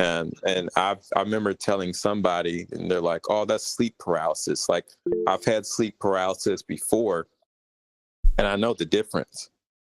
And yeah, I just wanted to just come on and just tell my story. So I appreciate that, Master Ring Cha. It's one of the things, you know, a lot of people go through stuff, but they don't come out and talk about it. And it's really special that you chose to come on our show and share that. We appreciate it. Oh, greatly. Oh, thank you. Thank yeah, you. Absolutely. Nick? Thomas, did you see, Thomas, that apparently Arrow wants to say that the orbs are actually just satellite flares? Did you see that? Yeah, they put out a paper. Thanks, Nick. We can cover that one tomorrow as well. Arrow just put out a paper, a multi-page PDF document, going ahead and saying that they are equating flaring of satellites is when you've got a satellite that's rotating or going around up in the sky. You'll see it every so often. It gets really bright and then it goes quiet for a little bit and then it gets really bright. That's something called satellite flaring. And they're trying to say, oh, all the times you're seeing orbs, you're actually seeing satellites flaring. Now, in the orbs that I've seen going right in front of my house, it's literally the path that they take on a regular basis. I look off to my left here. Satellites flaring are not objects that are probably 200 to 300 feet in the air. And it's a steady moving object you're seeing going across the sky. So to go ahead and say, oh my God, you're seeing satellites flaring and it's an orb, all that is just more bullshit coming from Arrow, an organization, to even push us farther down the point of not trusting it. But talking about Arrow, Mike, did you see that Sean Kirkpatrick came out again this week? Yeah, he's continuing his tour of the anti-disclosure campaign that he's been on. Yeah. I can't believe they're still paying him to do that. Amazing. Yeah. You know what we need to do to make him go away? We need to make sure Susan Goff is freaking kicked out of her job in the freaking Pentagon. Somebody should send a note to Trump. Lou, if Lou gets appointed, that's one of the first things I think he should do. Oh, yeah. We know he's not a friend of hers. Oh, no. Who would want to be a friend of that? No. Oh, here we go again. Thanks for the erection killer. No, I'm not. Why would you think I'd bring that up? Nope, not that one. Nope. I'm trying to go as fast as I can. Oh, there she is. God.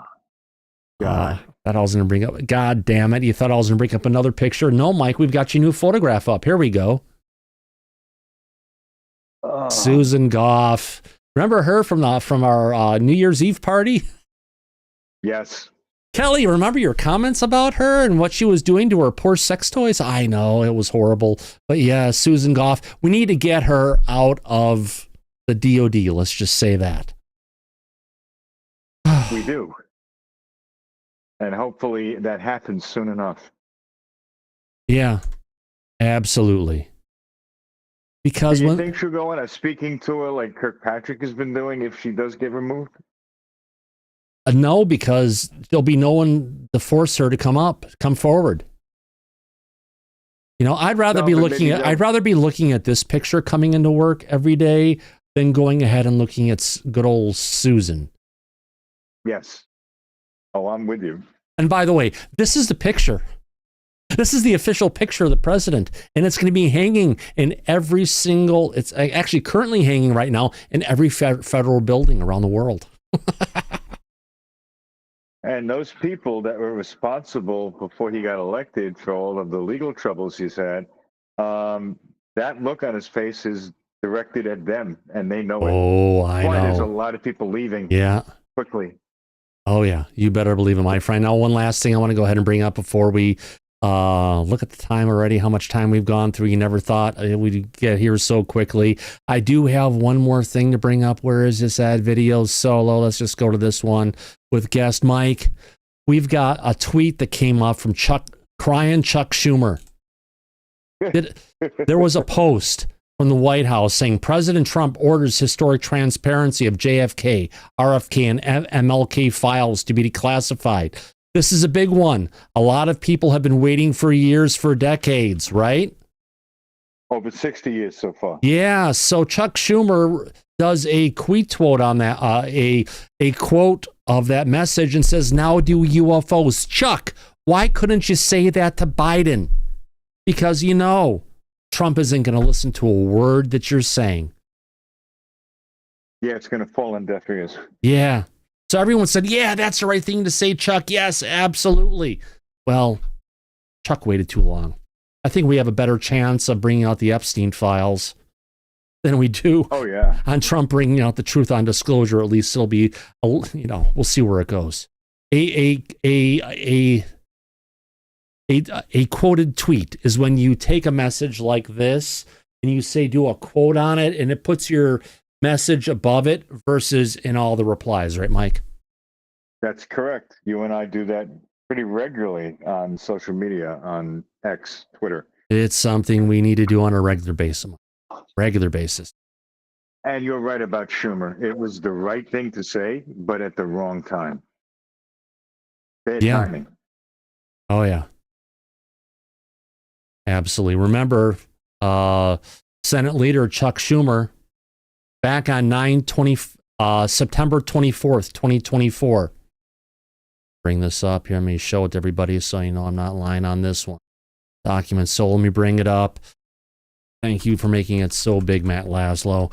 Senate Leader Chuck Schumer refuses to answer Askapol questions on his UAPDA, UAP Disclosure Act, in the National Defense Authorization Act. So it was supposed to be there. It never showed up. And when Senator Schumer was asked questions about it, he refused to answer. It sounds like Askapol, Matt Laszlo, got the same treatment that James Fox got. Yeah. Yeah. Isn't that interesting? Somebody who's pushing his own goddamn bill and he doesn't want to talk about it. That's probably one of the reasons why it failed, not once but twice. Yeah. The kind of support from the author of the bill. Absolutely. We do have one last person with their hands up. Brian Pemble, you have your hand up, my friend. Yeah, very excellent commentary. And he had a whole year to introduce a clean bill in the Senate as majority leader. He had a whole year to reintroduce that as a clean bill, and Schumer never did. So this is falling on me to deaf ears. And if I can say one more quick thing real quick, Pete Hegseth just got nominated as the defense secretary. No, approved. So approved. Yeah, so there may be hope that when he gets in there that Susan Goff would be fighting. Now, obviously Trump could fire her, but obviously Pete could as well. So I guess time will tell. Yep. And the next vote is going to be Kristi Noem to be the new head of the DHS, Department of Homeland Security. That'll be a good one.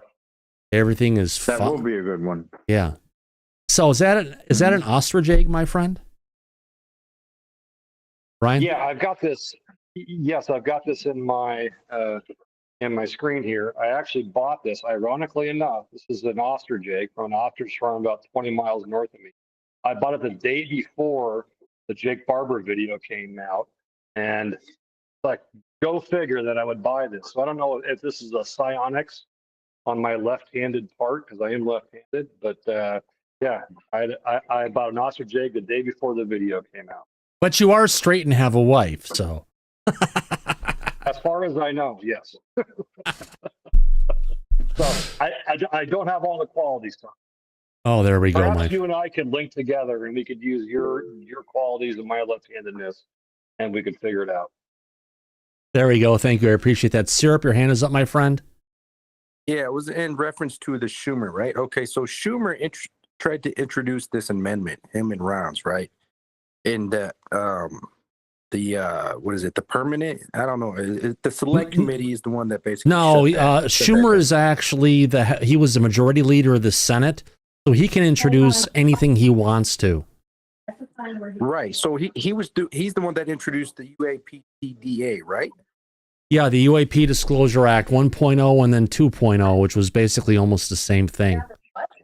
So, but why are we bagging on Schumer? Because all he really did was just he didn't try to push he wasn't talking, but he wasn't the one that got it shut down. No, he's the one who it got reintroduced for a second year, and not one time did he take any chance to get in front of a microphone, to put out a press release, to put any kind of message out from anybody to say, we need to get everybody's support on this. It was a silent introduction. It went through and failed on its own. And not once did Crying Chuck Schumer did he do anything to try and get that thing to pass. That's what I'm saying. Right, but it wasn't him not talking about it that didn't get it to pass. It was Mike Turner and those other. No, guys. actually, the person who prevented it from getting through the Senate, never made it to the House. The person in the Senate that prevented it from getting there was Rand Paul. Rand Paul's vote shut it down. Yeah. Supposedly, but then Rand Paul said it wasn't me, it was somebody else. But either way, Chuck didn't do any kind of lobbying. He didn't do any kind of message. He didn't do any kind of speech. He didn't do any kind of a statement. Okay, so he didn't get in front of a camera once. And when he had a chance to even talk to the only reporter that wanted him to ask him about it, he ghosted the reporter. Maybe he just knew it was a lost cause with the administration, right? So, okay, now we have a new administration. It wasn't the administration. It was the Senate. That's where the lost cause was. It was in the Senate. With the new administration in office, right? Is there a chance if that gets reintroduced with all these new people taking these new positions that we could get that? I think we'll get more potentially out of this, getting it from the president and a presidential disclosure than trying to get the Senate to force the president to go ahead and do it. That's what I've been saying for a very long time. So there's no way. So basically, if they tried to reintroduce this amendment, you don't see it. It's in the wrong place. Break it down to a bunch of small bills that could be brought before the Senate. They could go ahead and get passed one bite size at a time.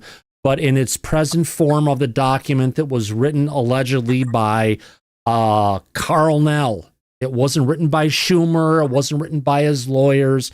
It was written by Carl Nell. You remember Colonel Carl Nell, right? Right. Yeah. It was supposedly written by him. And that document is never going to make it through in the form that it is. They need to split it up, break it up, and bring it and pass it as regular legislation. If they could do that, then there's a chance for it to come through and for it to happen. But until then, it's dead as a doornail. Gotcha. Yeah.